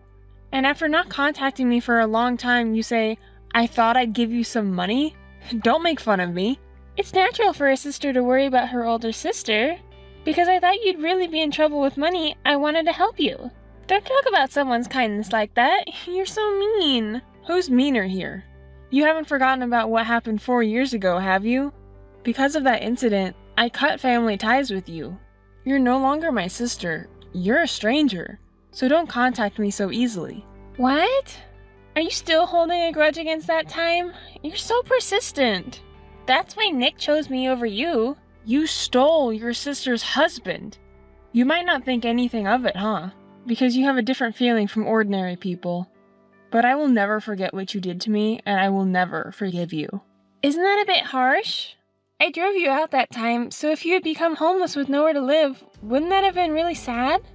That's why I contacted you like this. And if you're in trouble, I even offered to give you money. I rather want you to be grateful for having such a kind sister. Kind sister? You've been talking down to me since earlier. I will never rely on you for anything. I don't think of you as my sister at all, so don't call me sister.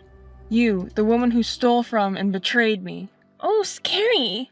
That's why Nick might have left you. You're so noisy. You tempted him, didn't you? No, that's not true. He just felt happier being with me than with you. Too bad, huh? Well, did you contact me after 4 years just to say that? No, it's not like that. I don't have that much free time. Actually, the other day I saw you. Huh? Where? You were drinking coffee at the park near the luxury residential area, right? I live in an apartment in that area now. Oh, that place. Yes, I was there. Wait, do you guys live around there? I thought you two were living together in that apartment after kicking me out. No way! I don't want to live in a place where he used to live with you. After you moved out, we immediately put it up for sale. Oh, I see. Well, that doesn't matter. Anyway, you look so lonely drinking coffee at the park. Don't you have enough money to go to a cafe? Oh, poor you. I thought you might be living in that park. It was really tough after being kicked out by you guys, especially because I had nowhere to live. I felt sorry for suddenly kicking you out like that, but what could I do? He said he wanted to be with me as soon as possible. So, for your cute little sister, you had no choice but to endure it. Cute little sister? You guys have no idea about the hardships I've been through. Having my little sister steal my husband and my place to live, it was really the worst time in my life, mentally and emotionally. Well, it's easy to imagine. Losing your beloved husband and your place to live can really bring you down to the bottom of your life. Compared to that, I'm the winner having everything, unlike you. I'm really sorry. You don't sound like you're feeling sorry at all. Really? I'm a housewife now, so I have a lot of free time. That's why it's become a daily routine to look down on that park from my luxury apartment. There are so many poor people like you, and it makes me feel like I'm in the winner's circle. That's when I saw you. You're still disgusting. You haven't changed at all, doing such vulgar things. I thought you might have become a little more decent after 4 years, but humans can't easily change. So? This is who I am, and it doesn't change that I'm in the winner's circle, so there's no problem. Oh, really? And is that all you contacted me for? Oh, I was thinking of giving you some advice as someone from the winner's circle. Huh? Advice? I don't need your advice. You're pretty short on money, aren't you? Then why don't you live in that park? If you did, I could look down on you every day, so I'd be relieved in case something happened to you. It's going to be trouble for us if you die somewhere we don't know. I'm not short on money at all. I only went to that park to take a break from work. Oh, come on. You don't have to show off. Your little sister became a winner, and you were dragged down to rock bottom by her, right? You don't want to admit it, do you? No, I'm telling the truth. My company is near that park. Okay, I see. Well, I'll go along with that to save face for you. Anyway, I don't care what you think about me. Just don't contact me again. Hey, Claire! What? Nick? What's up with you guys? Contacting me one after another like this? What's with that tone of yours? Bella contacted me because she saw you near our house. What are you trying to do? Do you also talk about that? It's not a big deal. I told Bella the reason, so why don't you ask her instead? I was actually planning to contact you because there's something I want to say. What is it? You go first. Why were you at that park? Are you stalking me? What? What's going on in your head? I already told Bella, but my workplace is near that park. I was just there during my lunch break. I didn't know you guys lived there until she told me. I don't want to see you guys again, so I won't come near you anymore. You're lying. You're trying to get revenge on me and Bella, aren't you? I contacted you because I want to tell you to stop your stupid revenge. What are you talking about? My stupid revenge? I have no idea what you're talking about. Don't play dumb. After I left you, you started your own company, right? And it seems like you've been taking my clients out one by one. Recently, they've been dropping out one after another, and when I investigated, they were all contracted with your company. It's nothing but your revenge. Oh, really? It's such a shame that you're losing your clients one after another. As the representative, you must have known about it. I know for sure that you're doing this on purpose to target me. Enough already. It's not up to me to decide which clients to work with. It's up to their discretion, you know? Don't blame others for your inability to retain them, okay? I was surprised when I heard you had started a company, as I didn't think you were capable of doing anything. I thought it would fail soon, but I never imagined you would go as far as stealing someone else's clients. It was thanks to me you could quit your job, live as a housewife, and live a carefree life. You're disgusting to revenge on me like this. Disgusting? You have no right to say that about me, do you? You were the one who thought I couldn't do anything. You were such a self-centered person who thought only about yourself. You never had any interest in me. How dare you say such a thing? I let you live an easy life, didn't I? An easy life? Don't be ridiculous. Doing the housework and trying to please you all the time was hard for me. In the end, you cheated on me with my sister and left me. Our married life was nothing but misery. What? Don't you have any gratitude for me for letting you live an easy life? Of course not. Why would I be grateful to a self-centered, treacherous man like you?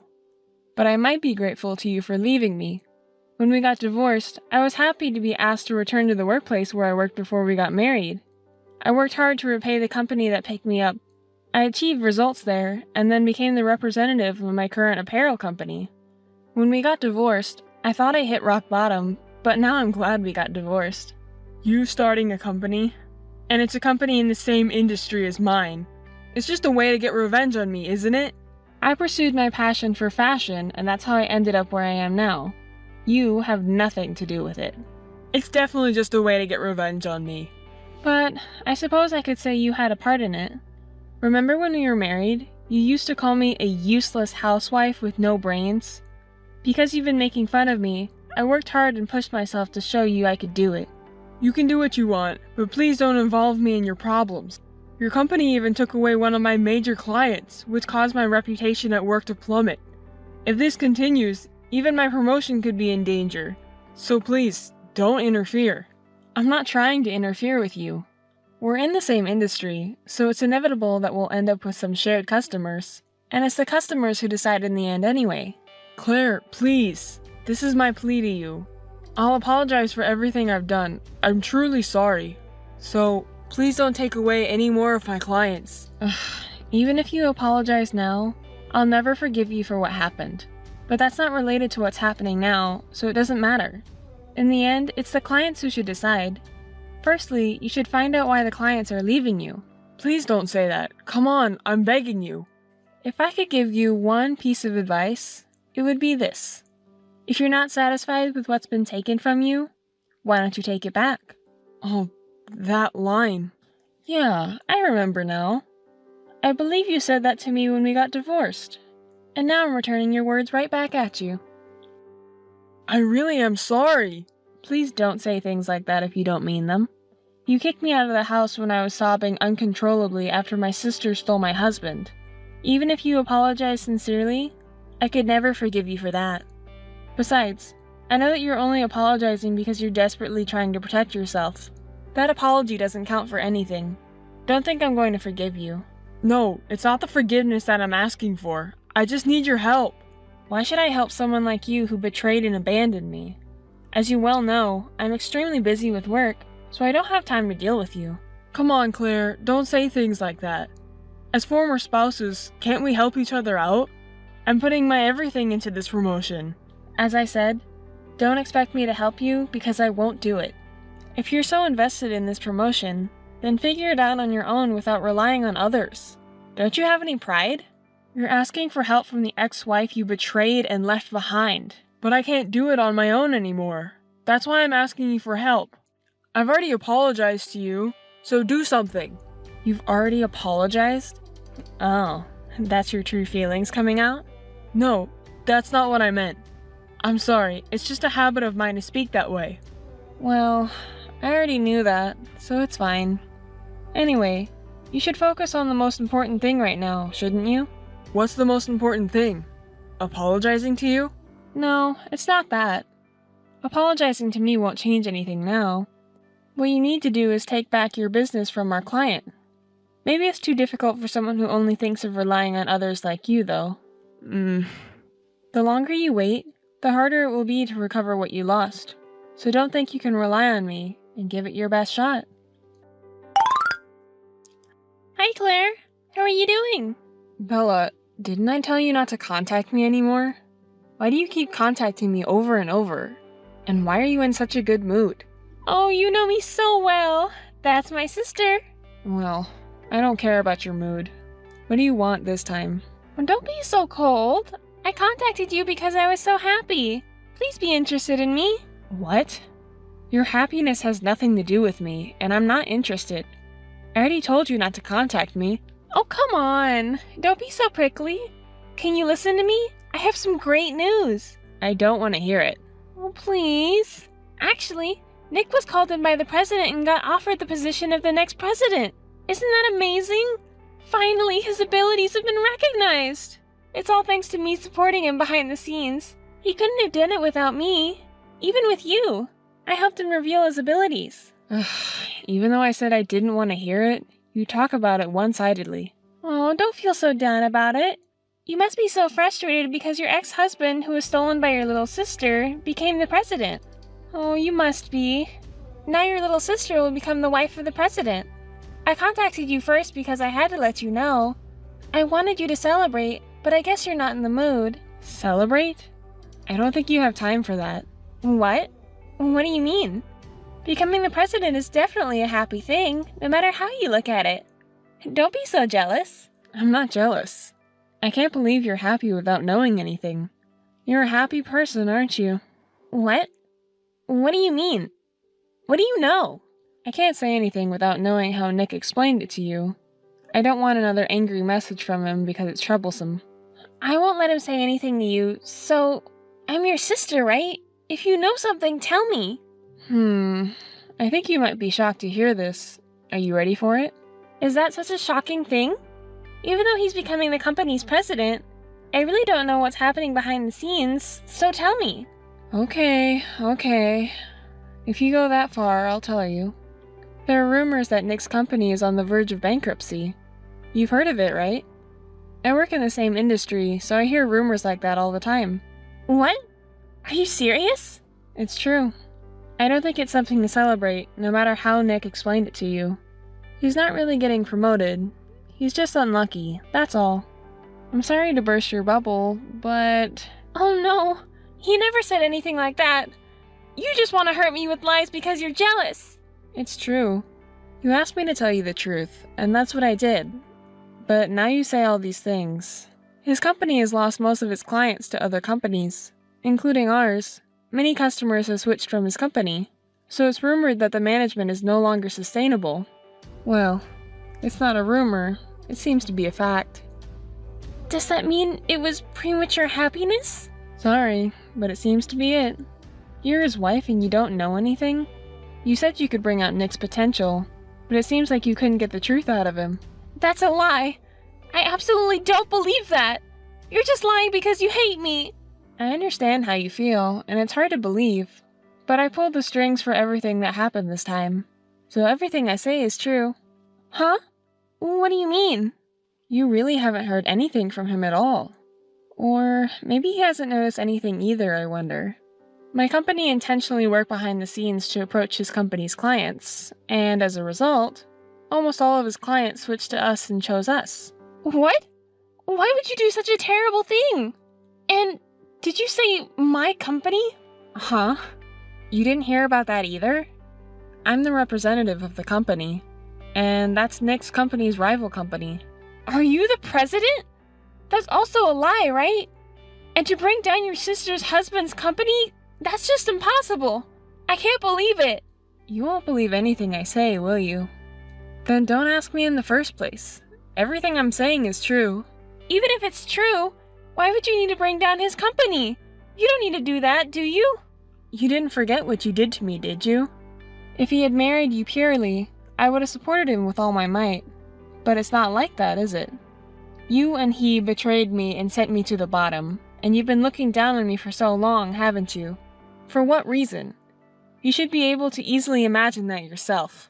It's unbelievable that you would do this to me over something so trivial. When did you become such a despicable person? When? From the moment you betrayed me, I decided to get revenge. I've worked tirelessly to get to this point. I've made a huge effort while you were living your life at ease. Well, it doesn't matter. Nick is not weak enough to be crushed by someone like you. No matter what happens, I'll believe in his ability to overcome it. I don't know how far you're living in a fantasy world. Just do your best. Hey, Claire. What? It's Nick this time. I don't have much free time to deal with you guys. I heard everything from Bella. You did everything, huh?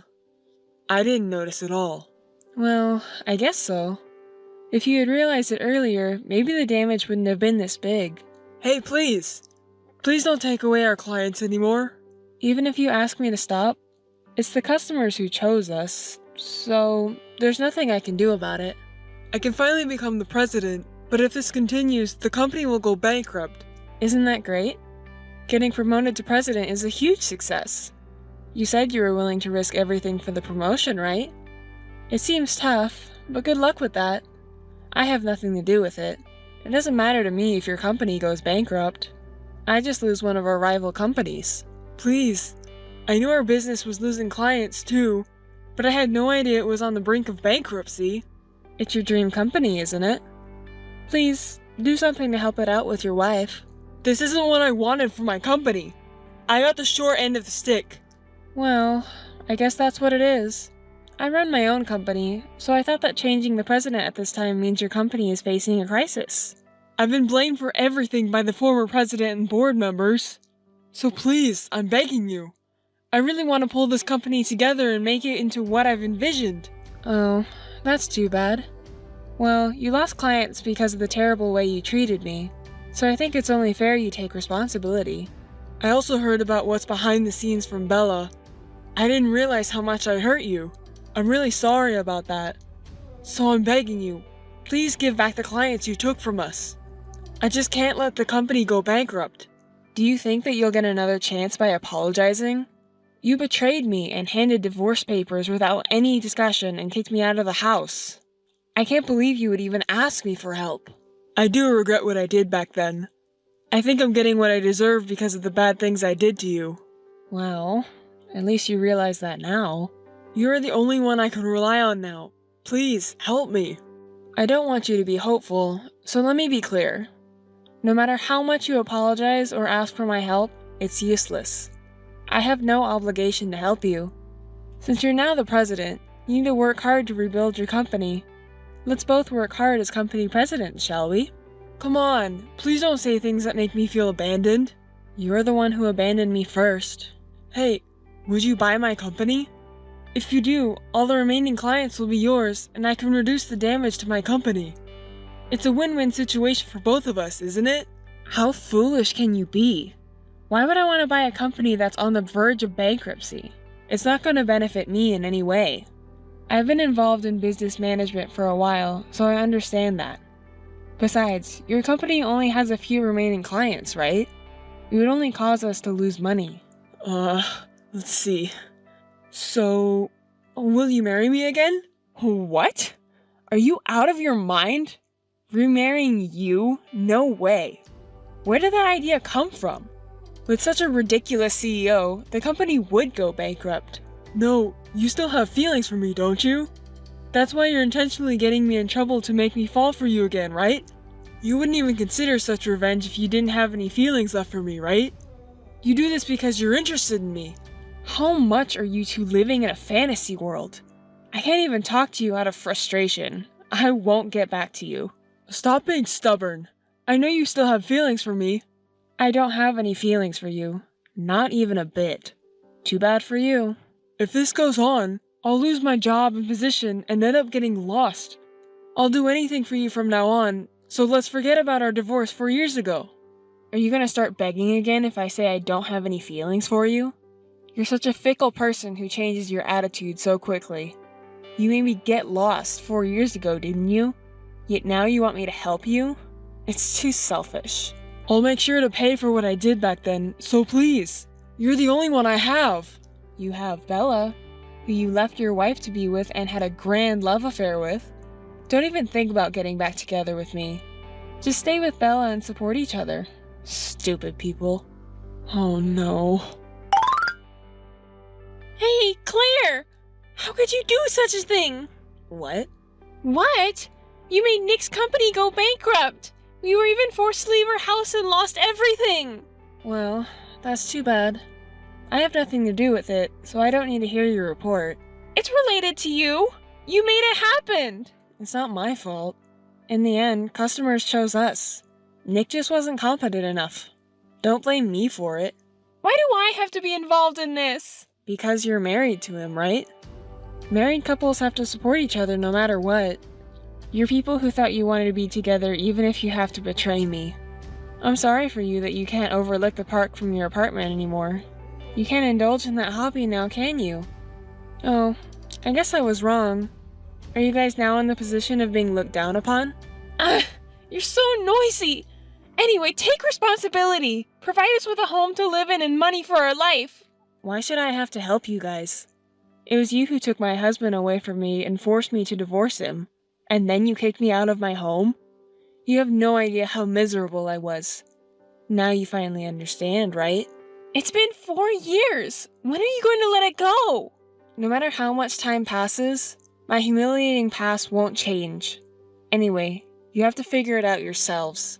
Oh no, I'm not asking you for help because I can't do anything about it. Asking for help? I don't think that's the attitude to ask someone for help. Even if you ask me politely, my feelings won't change though.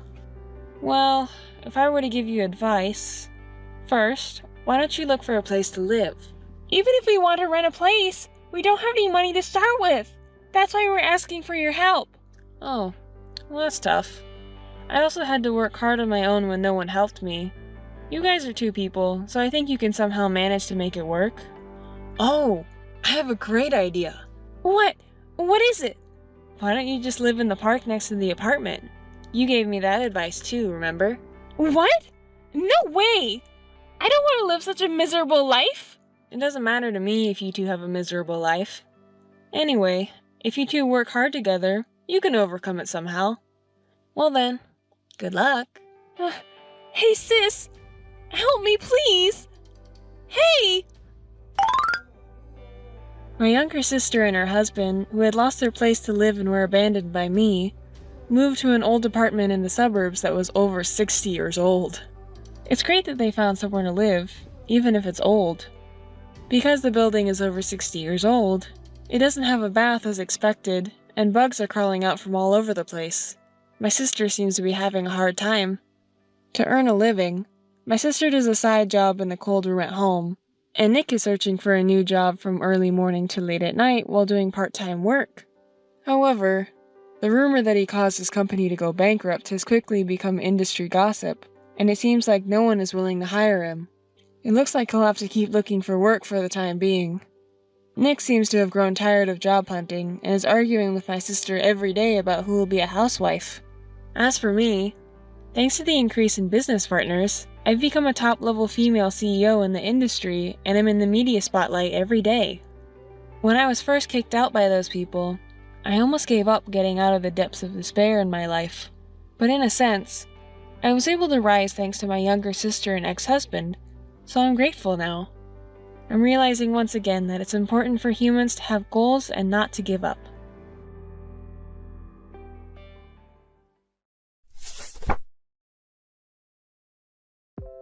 Mary, where are you now? I'm home. Thank you for your hard work. Have you finished your work already? Mary, is there anything you're hiding from me? Hiding something? Oh, are you talking about the bag I bought last month? Because it was a new collection. Are you mad because I bought it without you asking? It was a little expensive. I'm sorry. Don't play dumb with me. Huh? You know that's not what I'm talking about. What do you mean? There's no point pretending you don't know. Aren't you with a man now? Huh? What are you talking about? I know you're with your lover right now. Huh? Just hang on. Why do you say that? Because I took a paid leave to find out. Paid leave? Yeah. Actually, I've been off work the last 2 weeks to find out about you. Huh? I've been collecting evidence that you were cheating on me. Hey, what are you talking about? You've been checking? Me? Oh, yes. I hired a detective to investigate everything about the scene of the affair and who the guy is. I know everything. That's terrible. Why did you do that? Why did you lie to me? You lied to me pretending to go to work. You're the worst. What are you talking about? You're the one cheated on me, right? You're the one who lied to me. You betrayed me. Meeting a guy while I was at work. You're the worst woman ever. No, it's not like that. How can you say that? I already know you were cheating. There's no excuse. Ken, no, listen. What should I listen to? I did meet a man, but no. The guy kept pushing me to meet him. I got scared and I couldn't help it. Mary. But you're the only one I love. I don't really like him. But still, I hurt you. I'm really sorry. This will never happen again. Mary, are you sure? Yes, I promise. So please, forgive me. Sure. I've been busy with work lately, and I may have neglected you. We weren't communicating with each other, partly because I was working all the time. No, you were just doing your job. You did nothing wrong. I'm the one to blame. I should have talked to you right away. Mary, okay, I'll forgive you this time. Really? Yes. Thank you, Ken. I love you so much. Well, I'm going home early today, so let's have a date at a restaurant together for the first time in a long time. Lovely. Okay. I'll be dressed up waiting for you. Yeah. See you at home. Thanks, Ken. I'll be waiting. Mary. Why don't you answer my phone? What are you doing? Are you out somewhere? I'm sorry I couldn't answer the phone. A good colleague invited me on a trip during the day. All of a sudden? Yes, I was really suddenly invited. So I'm sorry. I don't know when I will be back. I'll be away from home for a few days. I'm really sorry. You didn't say anything about this morning. It was really sudden. Isn't that too sudden? I'm sorry I went without letting you know, but I'll be back in a few days, all right? Even so, I want you to at least contact me. I'm sorry. Who are you with? Is it your good colleague? A good colleague, but you may never have met this person. We've become friends recently, so I don't know if you've heard me talk about it much. Recently? Yeah, we happened to talk to each other and we got along well. Could it be you suspect me of cheating on you again? No, I just wanted to make sure. I'm sorry to disturb your trip. Leave the house to me and relax once in a while. Thank you, I will. I'm sorry I couldn't get in touch with you. I'll be back the day after tomorrow. The trip was fun, but it's not half as much fun without you. I got souvenirs for you. I miss you so much. Do you? Miss me? Ken, what's wrong? You're always good at lying. What's wrong? Why didn't you just tell the truth? The truth? What do you mean? Ken, what happened? Did something bad happen? What happened all of a sudden? Where are you now? Now? I'm still at my hotel. Why? That's a lie. You're still with your boyfriend, aren't you? Huh? I already know. Ken, I don't know what you're talking about. I checked your search history on your computer while you were away. Huh? My computer? Why would you do that? I always tell you not to look at that. There it was, the exchange between you and your fling. Exchange? Tom. That's his name, isn't it? I also saw an email confirming your travel reservation. You had a reservation for 2. And a long time ago. It was a complete lie that you were suddenly invited. What is happening? Explain to me properly. Explain? Just as you saw it. What? Yes, I was on a trip with Tom. Are you happy now? You admit it? Yes. So what? So? A man can overlook an affair. What? Forgive me for that. I can't forgive you. Are you sure? What? If you're not that big of a man, you can't take over my mother's company. What are you talking about? You know that my mom is the president of a major apparel company, right? If you make a fuss about my infidelity here, you won't be able to take over the company. If you just let it slide, you will be able to take over my mom's company and become the next president in the future. So, can you take such an attitude towards me? Is that your true intention?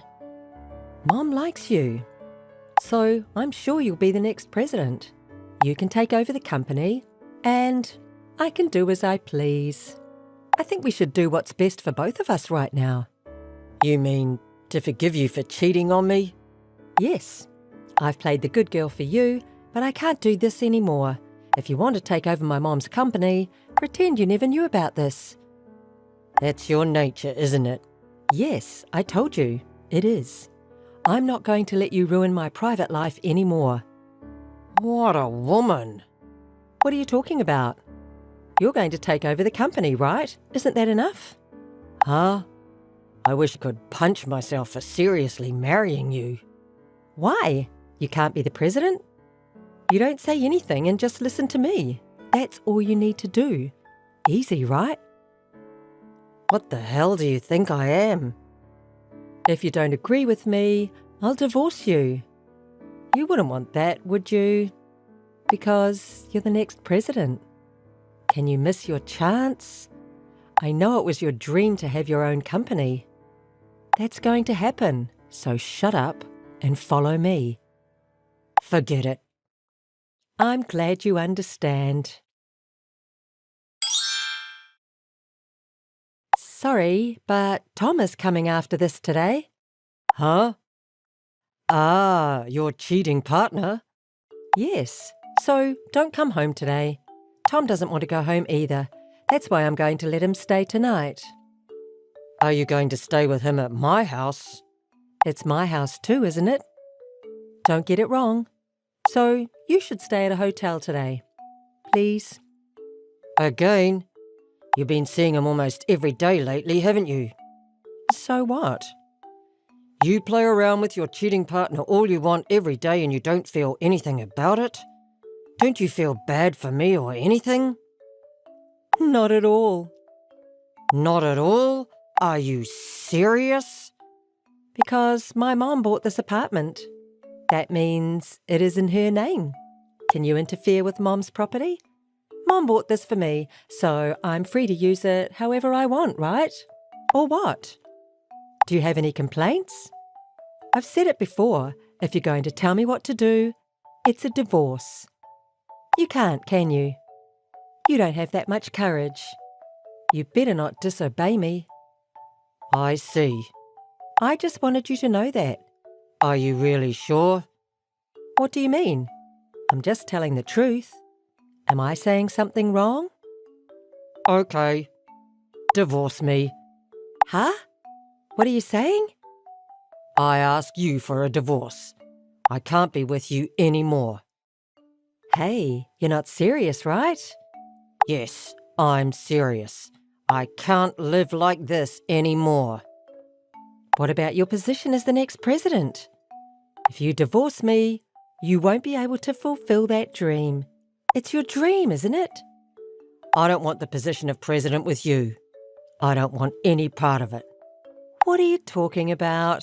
If Mom finds out that you're divorcing me, you won't be able to stay in the company. Is that what you want? I don't mind. If I can divorce you, I'll quit my job.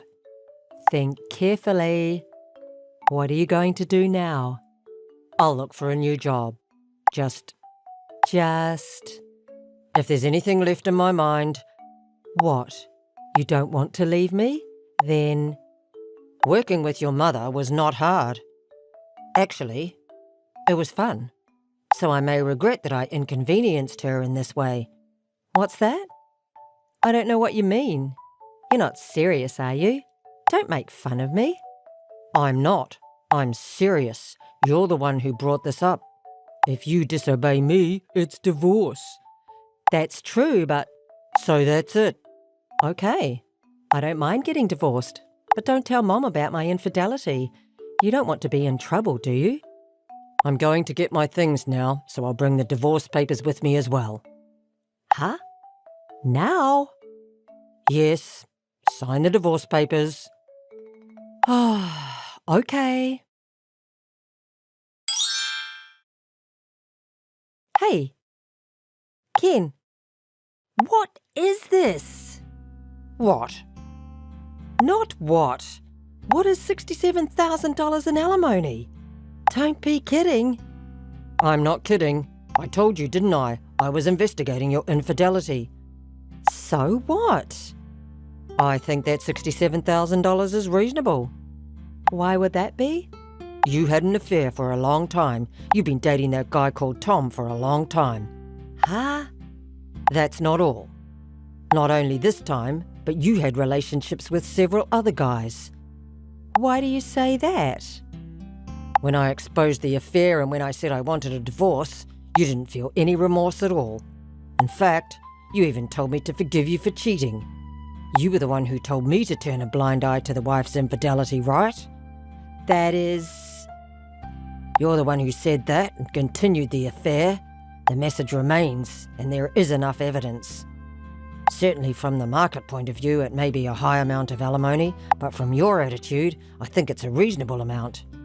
No, it's not. Listen to me. I don't want to listen. If you have any complaints, contact me through a lawyer. Hey, wait a minute. Oh, okay. I will pay the alimony. I don't think you have that kind of money. If I ask Mom, she'll pay you right away. Really? Huh? What? What do you mean? You've already been abandoned by your beloved mother. Huh? Why do you say that? I actually told your mom about your infidelity. Why? Why did you tell my mom?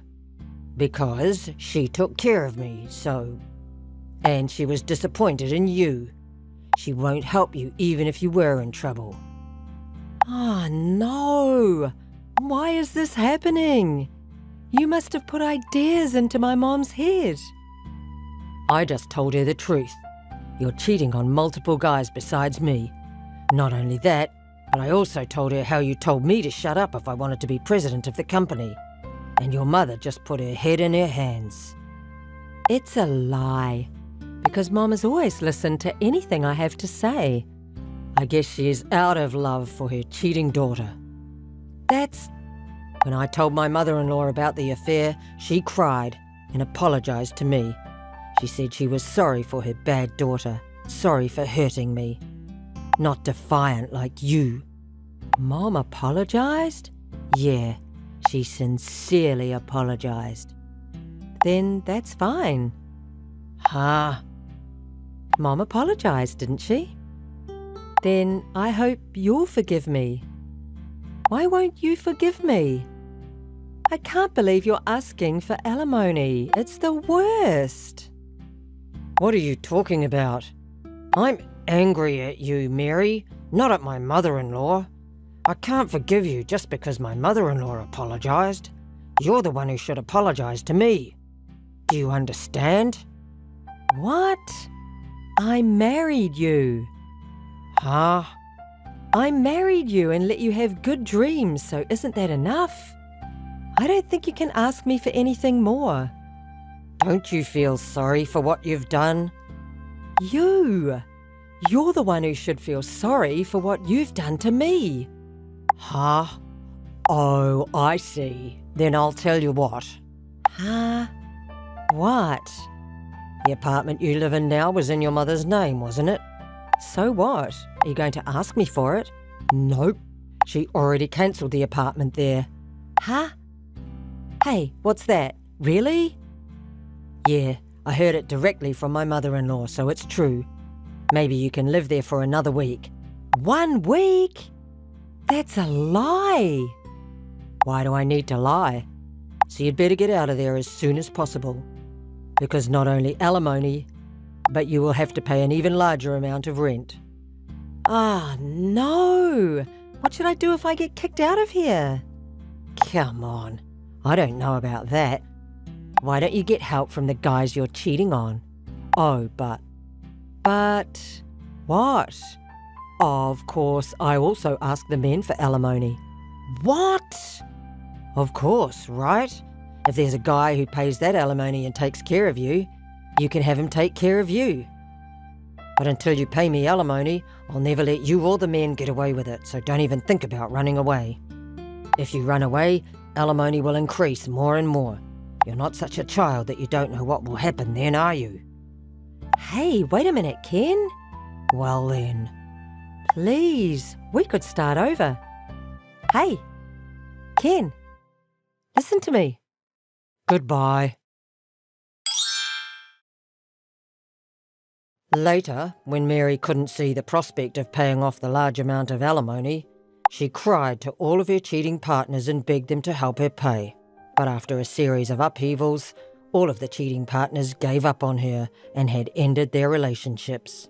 Mary, who has been living on her mother's pocket money, naturally has no savings. Eventually, Mary ended up borrowing a lot of money to pay alimony, so she rented a small wooden apartment and worked part-time from morning till night. Now, she can't afford to play around, and she seems to be busy paying alimony and making ends meet. Karen, it's been so long. How have you been? Annie, it's been a while. I'm doing fine. What's up? Hey, you bought a new coat from the brand new shop near the station, right? I saw you going into the store and buying coats. Yes, a new coat from that popular brand, right? Yeah, it's the limited edition and only those who win the lottery can buy. I'm so jealous. Yes, I entered the lottery and was lucky enough to win one for myself and my husband. What? For you and your husband? Does that mean you have two? That's not fair. I couldn't get one. I don't know what to say. We just won the lottery. If you have two, give one to me. What? How could that be?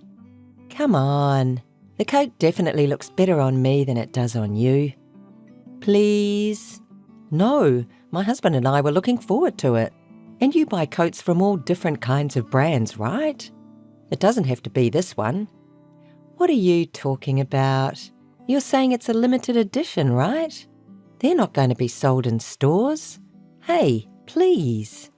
Ever since we were little, you've wanted things that I use and things that I love, and I had to give them away to you because you insist on begging me. But come on. The adults around us also spoiled you by telling me to lend you a little because as soon as I hesitate to give it to you, you would start crying. And you're an adult now, so quit doing that. If you want something, you can buy it yourself, right? That's terrible. That's how you thought of me? I thought we were friends. Stop doing that. I won't give you my coat anyway. Well then. Hey Karen, wait. Karen, can I talk to you now? Sure, what's wrong? A woman who said she was your childhood friend came to our house. Annie? Yes. She said she came to pick up the coat we bought at the store near the station. What? She said you promised to give it to her. Huh? Sorry, Will. I didn't promise that to her. Annie just says what she wants. I can't believe she came to our house. I see. Good. The coat is the one you were so excited about, right? The one you picked out for me too? Yes. I gave it to you the other day. The coat. When I told her that you and I had won the lottery, she said she wanted one of them, but I refused. I thought it was strange. I didn't think you would easily give it to her just because she was a childhood friend since you were so excited about the coat. Well, I didn't open the door and I said through the door, I don't think my wife promised that. I'll have to check with her, so you'll have to leave for now. But she didn't seem to give up at all and she stuck around for a while. Really? Sorry for bothering you. It's okay. Well, when she said, "You're trying to tear me and Karen apart," it was so bad that I broke out in a cold sweat. I'm really sorry. Annie has always been like that and I was at her mercy. I'm really sorry to ruin your day off. You're not the one to apologise. It's worse to take advantage of people's kindness. Karen, you've always been holding yourself back and putting up with it for her since you were little. You're victim enough. It's obviously strange for an adult to want something that belongs to someone else. So it's not your fault. Thank you, Will. I'm sure Annie still thinks she can take advantage of me. Well, it's best to keep a distance between a friend like that. I don't know her well, but maybe she hasn't given up. If she knows where we live, we don't know what she's going to do next. I'm sorry to say this about your childhood friend, but no, you're right. I'm sure Annie hasn't given up yet. She's still going to do something. After I finished talking to Annie through the door, I sneaked out the window to check and saw her standing in front of the house. She must have been standing in front of the house for a few hours after being turned away. I was honestly surprised. She probably waited for me to go out. Oh my. Let's install a security camera just in case. It can be evidence when something happens. I totally agree. A long time ago, once she wanted my precious doll and I didn't want to give it to her, and she had sneaked into my house. My parents found her, but she was still a child at the time, and Annie was crying and lashing out, so I had to give her the doll. Annie will do anything to get what she wants. That's what happened? That's scary. Okay, I'll go buy it right away. Thank you, Will. What are you talking about? You're my wife. I'm here to protect you. I'm not sure I'd be comfortable with just a camera. Shall we double the door locks? Also, the intercom camera is not working, right? Let's fix it too, so you can see the face clearly. Will? But it costs a lot of money, doesn't it? What are you talking about? I'll think about it a little more. See you later. Come home safe. If anything happens, call me right away. Yes, thank you. Just in case, you should take a taxi home today. If you're worried about money, I'll pay for it when you get home. It's okay, I have cash today. Really? Yes, thank you so much. Then be careful. Karen, how have you been? What's up? I have an important report for you today. An important report? I'm going to marry your husband. So I want you to divorce him. What are you talking about? No wonder you're surprised. I'm surprised too. But you know, strike while the iron is hot, right? That's why I want you to get a divorce soon. I don't know what you're talking about. Actually, I went to your house the other day thinking it was about time you were satisfied with your new coat and ready to give it to me. I was surprised that your husband, who had been refusing for a long time, finally opened the door. Your husband was chubby when I saw him at your wedding, but now he's so fit and handsome. Well, yeah, my husband has lost 30 kilos since the wedding. I bet he worked hard for me. To be honest, I don't like chubby men that much. I wonder if he had his eyes on me at the wedding. But when I thought that he worked so hard for me to become a handsome guy, I was kind of happy and fell in love right away. Huh? And you think this is my selfish delusion, right? But your husband seems to care about me too. What do you mean? Because your husband said to me, if you don't have the coat yet, I'll give it to you, and handed me a new coat. This means he's already accepted me as his wife, right? I think he doesn't know how to approach women. That's probably why he can only express his love to me in this way. I think it's his own way of showing his love for me. Wait a minute, how can that be showing love? Because he took off his coat in front of me and gave it to me. You don't do that to a woman you don't like, do you? And the coat he gave me was a men's coat. You gave it to your husband, right? He must like me already. He did it to get my attention. He's shy, so he just can't say it clearly. That's why I contacted you. This is for me, your husband, and you. You understand that, don't you? So, give me your husband. You'll give him to me, right? Annie, I've had enough. Can you prove that my husband likes you? I think I'm pregnant with his child. This is proof that he loves me, so get a divorce soon. And for the baby too. Pregnant? You can't be.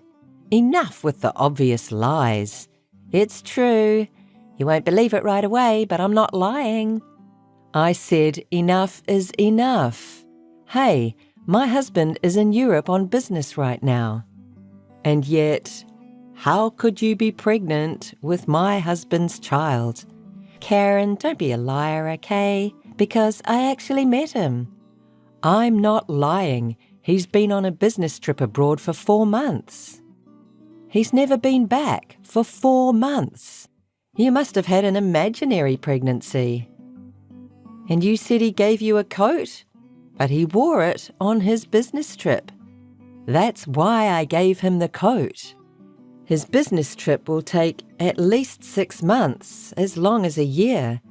I gave him that coat as a gift so he could stay warm enough and that he wouldn't be embarrassed to wear it there since he doesn't know much about fashion. I was certainly lucky to get my coat too. That doesn't mean I'm going to give it to you. You're so stubborn. I'm only saying I met your husband recently. It's crazy to say he's been on a business trip. And earlier, when I said how fit and handsome he had become, you didn't deny it. Don't lie anymore. He lost weight because he was working out for a long business trip. He used to run and go to the gym every day, so he lost a lot of weight. So who the hell gave me the coat? Maybe, Karen, are you cheating? No. You met my husband's younger brother. Brother? Yes. You and my husband talked through the door, right? At that time, my husband, who was worried about your behaviour, asked his brother, who lives near the university, to stay home while I was away at work. And I just got a message from his brother. What does he say? Suddenly, a woman came to the house, a person who claimed to be a close friend of my sister-in-law and brother, and said that she had come to get a coat, but I didn't know anything about it. So when I showed her the cheap coat I had brought, she said, "That's it," and she looked so happy that I gave her the coat. I knew right away that she was the one who was annoying both of you. So what I'm wearing now is a cheap coat? Hey, what am I going to do? I'm going to eat at a fancy restaurant with my friends after this. You're going to make a fool of yourself. Good for you. For what? You got a coat from a handsome guy. You should thank me. What a joke you're talking about. I already bought a bag that fits this coat. What are you going to do for this? I can't help it if you say that to me. I may have told you before, but you wanting everything from other people is insane. You should rethink your habit. I can't take this anymore. I don't want to see your face for the rest of my life. So don't contact me again. Hey, Karen. You told my parents everything. What did you do? What? You told my parents everything that happened. They even passed along false stories about my pregnancy, which led to my parents misunderstanding me and telling me I had mental illness. No matter how much I try to explain that it's a mistake, they don't believe me at all. And eventually, they're going to send me to a relative's house for medical treatment. Oh, isn't that better? Huh? That's better for you. What are you talking about? You said something to them. That's right. I showed them the security camera I installed in my house that shows you every day and convinced them that it might be better for you to have medical care. Because you've been wandering around in front of my house for 4 months, and at one point you've even tried to get in, right? I told them it must be because you have some kind of mental illness. I'm sure Annie herself would deny it, but these illnesses are often unnoticed by the patient. What? Also, my brother's husband accompanied me to testify, and your parents believed it so easily. That's a lie. Your parents apologised to us for bothering us. As a childhood friend, I told them I was really worried, and they were in tears. Your mother was shocked, saying you used to be a friendly daughter and was so proud of you. Karen! What? I'm really sorry. I'm going to apologise for everything, so tell my parents I'm normal. Otherwise, I'd really be taken to the countryside. Me and you, right? Please, Karen. I apologise for everything about the coat and your husband. I couldn't stand that you had something better than me. You used to give me everything I wanted right away, but you wouldn't give me the coat at all, so I got fired up. I'm really sorry. Are you really willing to apologise? Huh? Can't stand me having better things? I gave you everything. Come on. Ever since we were little, every time you begged me, I hated it. My favourite toys and the dolls I loved, everything was taken by you. Not if you cared for it, but you threw it away as soon as you got tired of it. I knew it. I'm sorry, Karen. I didn't know you were so bothered. Annie, you're insane. You need to get treatment. Don't say that. Wait a minute, Karen. I hope you go to the countryside and be decent. I'll never see you again. Karen, please. Don't abandon me. Karen. Annie was then sent to a country town where her relatives live, and she's said to be living with relatives who are more strict than Annie's parents, monitoring her behaviour to make sure nothing happens to her. She's also had her phone taken away and is apparently not allowed to call or contact anyone without permission. Of course, I never hear from her, and since there is no train service in the country town, she has to ask her relatives to drive her to the station. But Annie's parents told me that wherever she goes, one of her relatives had to stay with her in case something happened. Her parents told me not to contact Annie as much as possible because if they didn't go that far, Annie's illness wouldn't be cured. Of course, I won't contact her. My husband's brother didn't get the coat back from Annie after all, so we tried to give him a new coat.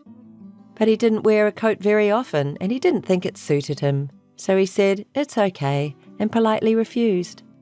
By the way, the photos that Will sends me every day show the gorgeous streets of Europe and Will wearing the coat I gave him.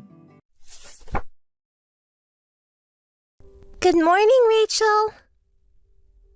Huh? Ignored? Hey, Rachel! Good morning! Jean? I wonder who it is. Good morning. Who is this?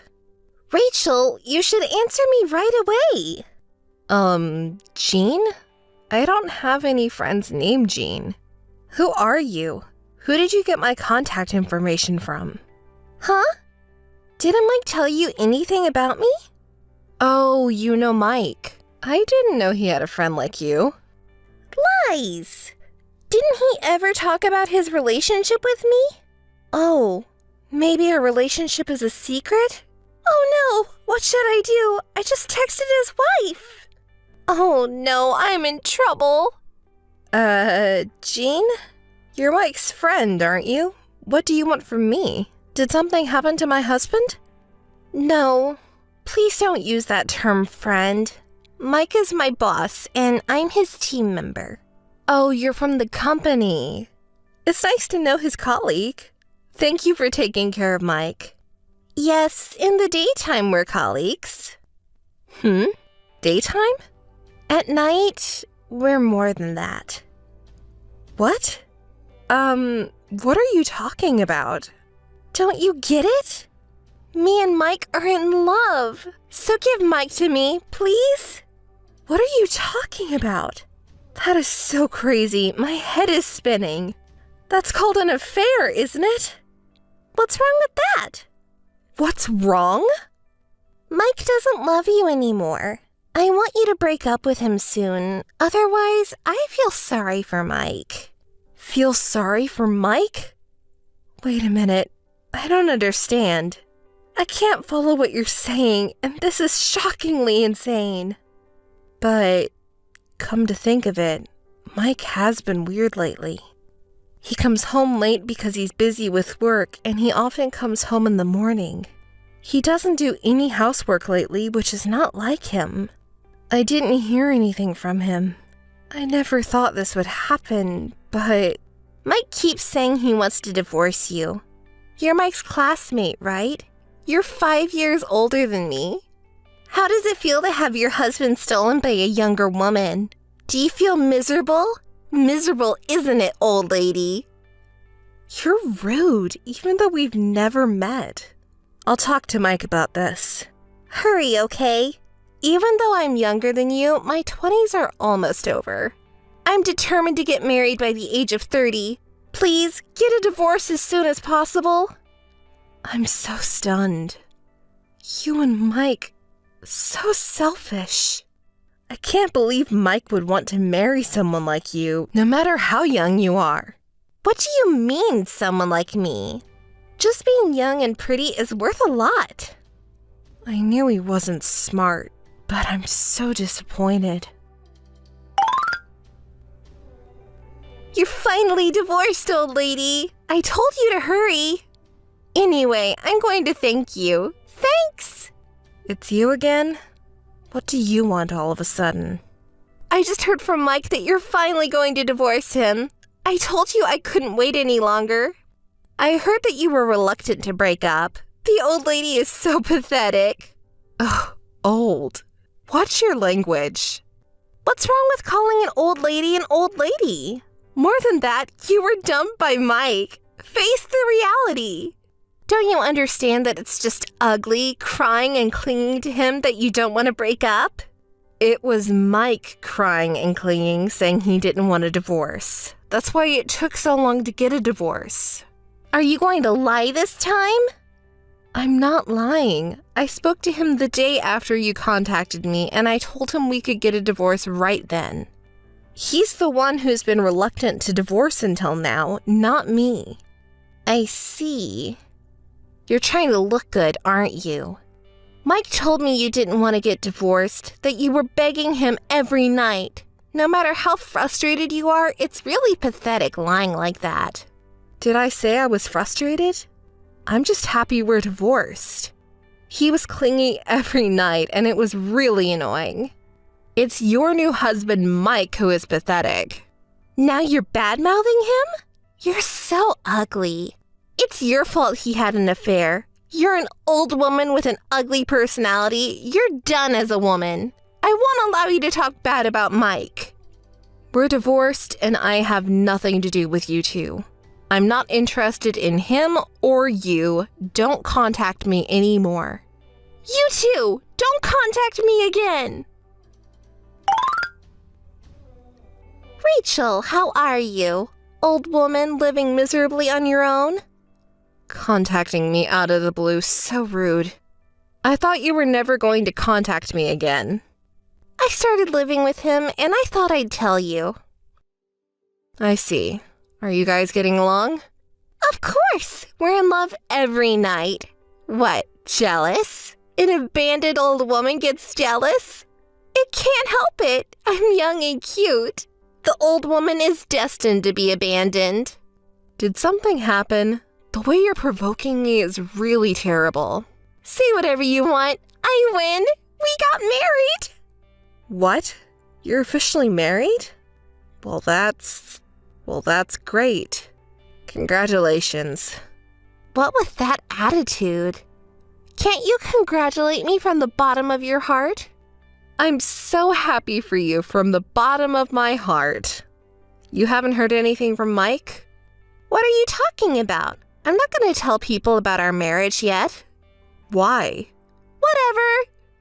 Let me guess. You can't tell your colleagues or your family that the boss and subordinate got married after having an affair. More than that, compensation. I want to clear that up quickly. Did you know the word compensation? What, do you think I'm stupid? Of course I know. That's why I contacted you. I'm glad you did. That makes it much easier. I was thinking about what to do about it. I'll contact you when I get the details. Compensation was set at $15,000. Pay in full. Compensation? I pay you? I wonder what kind of misunderstanding you have today. You set $15,000? Compensation is what I charge you. Stop talking nonsense and just pay the $15,000 now. You're the one talking nonsense. Your story is always so unexpected that I can't understand. Can you explain it to me so I can understand? You caused me mental anguish. Oh, you know a difficult word. What did I do to you? Mike is the man of my dreams. I've loved him since we first met at the company. I couldn't marry him because he already had a wife. I couldn't marry him, so I had no choice. It's your fault. You're responsible for all this. Pay $15,000 right now. I've never talked to someone as selfish and stupid as you. I don't know who taught you that, but do you think that kind of childish logic works in the world? Okay, for the time being, I'm going to demand you $40,000 in compensation, so pay me. I'm the one who gets compensation. Do you know what compensation means? Don't make fun of me. Anyway, I'm not going to pay you a penny. Shush! I don't care about your logic. Just pay $15,000, stupid old lady. You're old, so you must have a lot of savings, don't you?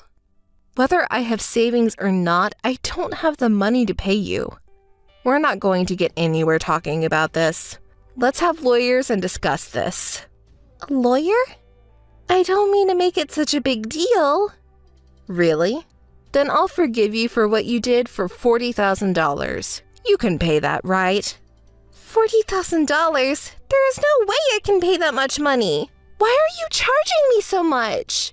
I told you I was fine with $15,000. $15,000 for Jean and $25,000 for Mike. You're a married couple, aren't you? I'll charge you $40,000 in total. Did you know I can claim compensation not only from my ex-husband, but also for his mistress? It's the law. No, I don't know anything about that. The law? I can't pay what I can't pay no matter what you say. I don't have any savings or anything. I assume you also don't know there are very few cases where the cheater doesn't have to pay compensation. I don't. Oh, lost for words? What happened to the momentum you had earlier? There's no point in talking about it here. See you in family court. Jean? Did she run away? Missed call. Missed call. Come on, answer the phone right now. Rachel, I got a strange paper. You did it, didn't you? What a certification of content. What's all this? We talked about compensation 2 weeks ago, right? Have you forgotten already? Oh, I remember.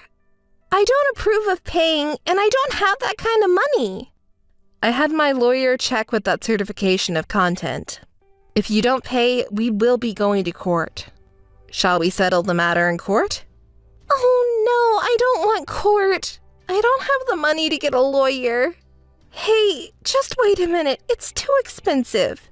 How's $10,000? Or maybe $7,500? No way. $15,000 is well within the average. Mike's $25,000 is a little too expensive. Why is it that I'm $15,000 and Mike is $25,000? The compensation I'm charging him is $15,000.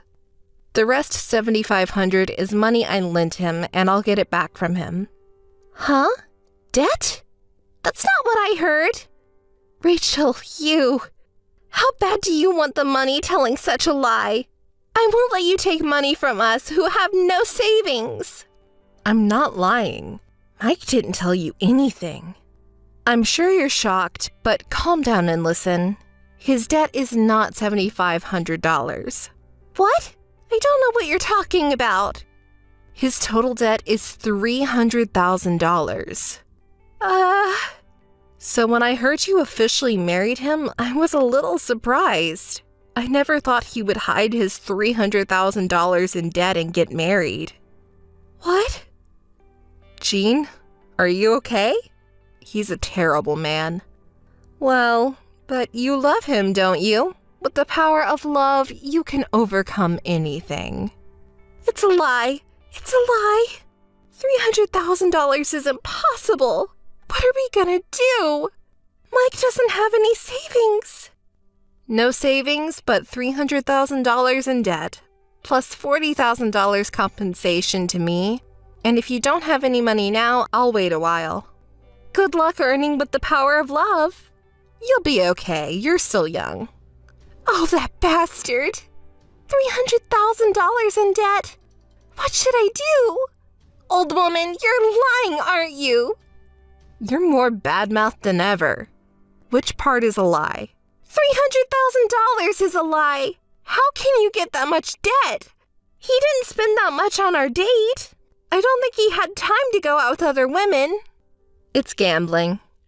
That's another lie. He wasn't likely to be playing slots or horse racing. He was pretty addicted when he was younger. Slots, of course, horse racing and sports bet. He had a decent job, but whenever he got his paycheck, he gambled it all away that day. That can't be. Eventually, his salary wasn't enough, so he started borrowing money from a consumer loan. He started with $750, then he started borrowing $7,500, and his salary was gone just by paying interest. Maybe I married the wrong man? Well, he recently quit gambling and paid off his debt little by little. Why did you marry such a man? When he proposed to me, he swore he'd stop gambling and did the work. He swore he'd stop gambling, and he did work hard after we got married. I wanted to support him, too. I guess I was the only one who thought so. I didn't have a good eye for men. Don't say that. I'm sorry to pour salt on the wound, but... What? I told the company that you and Mike had an affair and got married. Oh my God, you were kidding. I'm not kidding. Originally, it was a boss-subordinate relationship at the company, right? You have to report to the company what their employees have done, you know? If you say that, I can't stay in the company anymore. Oh, your company prohibited in-house romance? Not really. If word got out that I was having an affair, they might ask me to voluntarily resign. Even you know that. But there's still the power of love. Good luck with love power. I can't believe I'm $300,000 in debt and also leaving the company. It's over. Ugh, I got fooled. After that, I reported the affair to the company, and the rumor spread quickly, and both of them quit immediately because it became difficult to stay at the company. Rumors like that spread fast, so Mike couldn't get another job, and he seems to be working part-time now. He's not a person who has skills in particular, so it's hard to change jobs or get a new job. He is going to have a hard time paying off his debts. First, he has to pay compensation, then he has to pay me back. Will it take about 30 years? That Jean seems to have run out of love for Mike. I wonder if they are still married? I heard they're separated. Jean paid me, but since she doesn't have any savings, she borrowed money from her relatives to make money. Her family gave up on her and she couldn't make ends meet, but she got what she deserved after all. The man she stole from me after the affair owed $300,000. It's just hilarious. Well, I have to do my best too. Maybe I should start a business with the $40,000?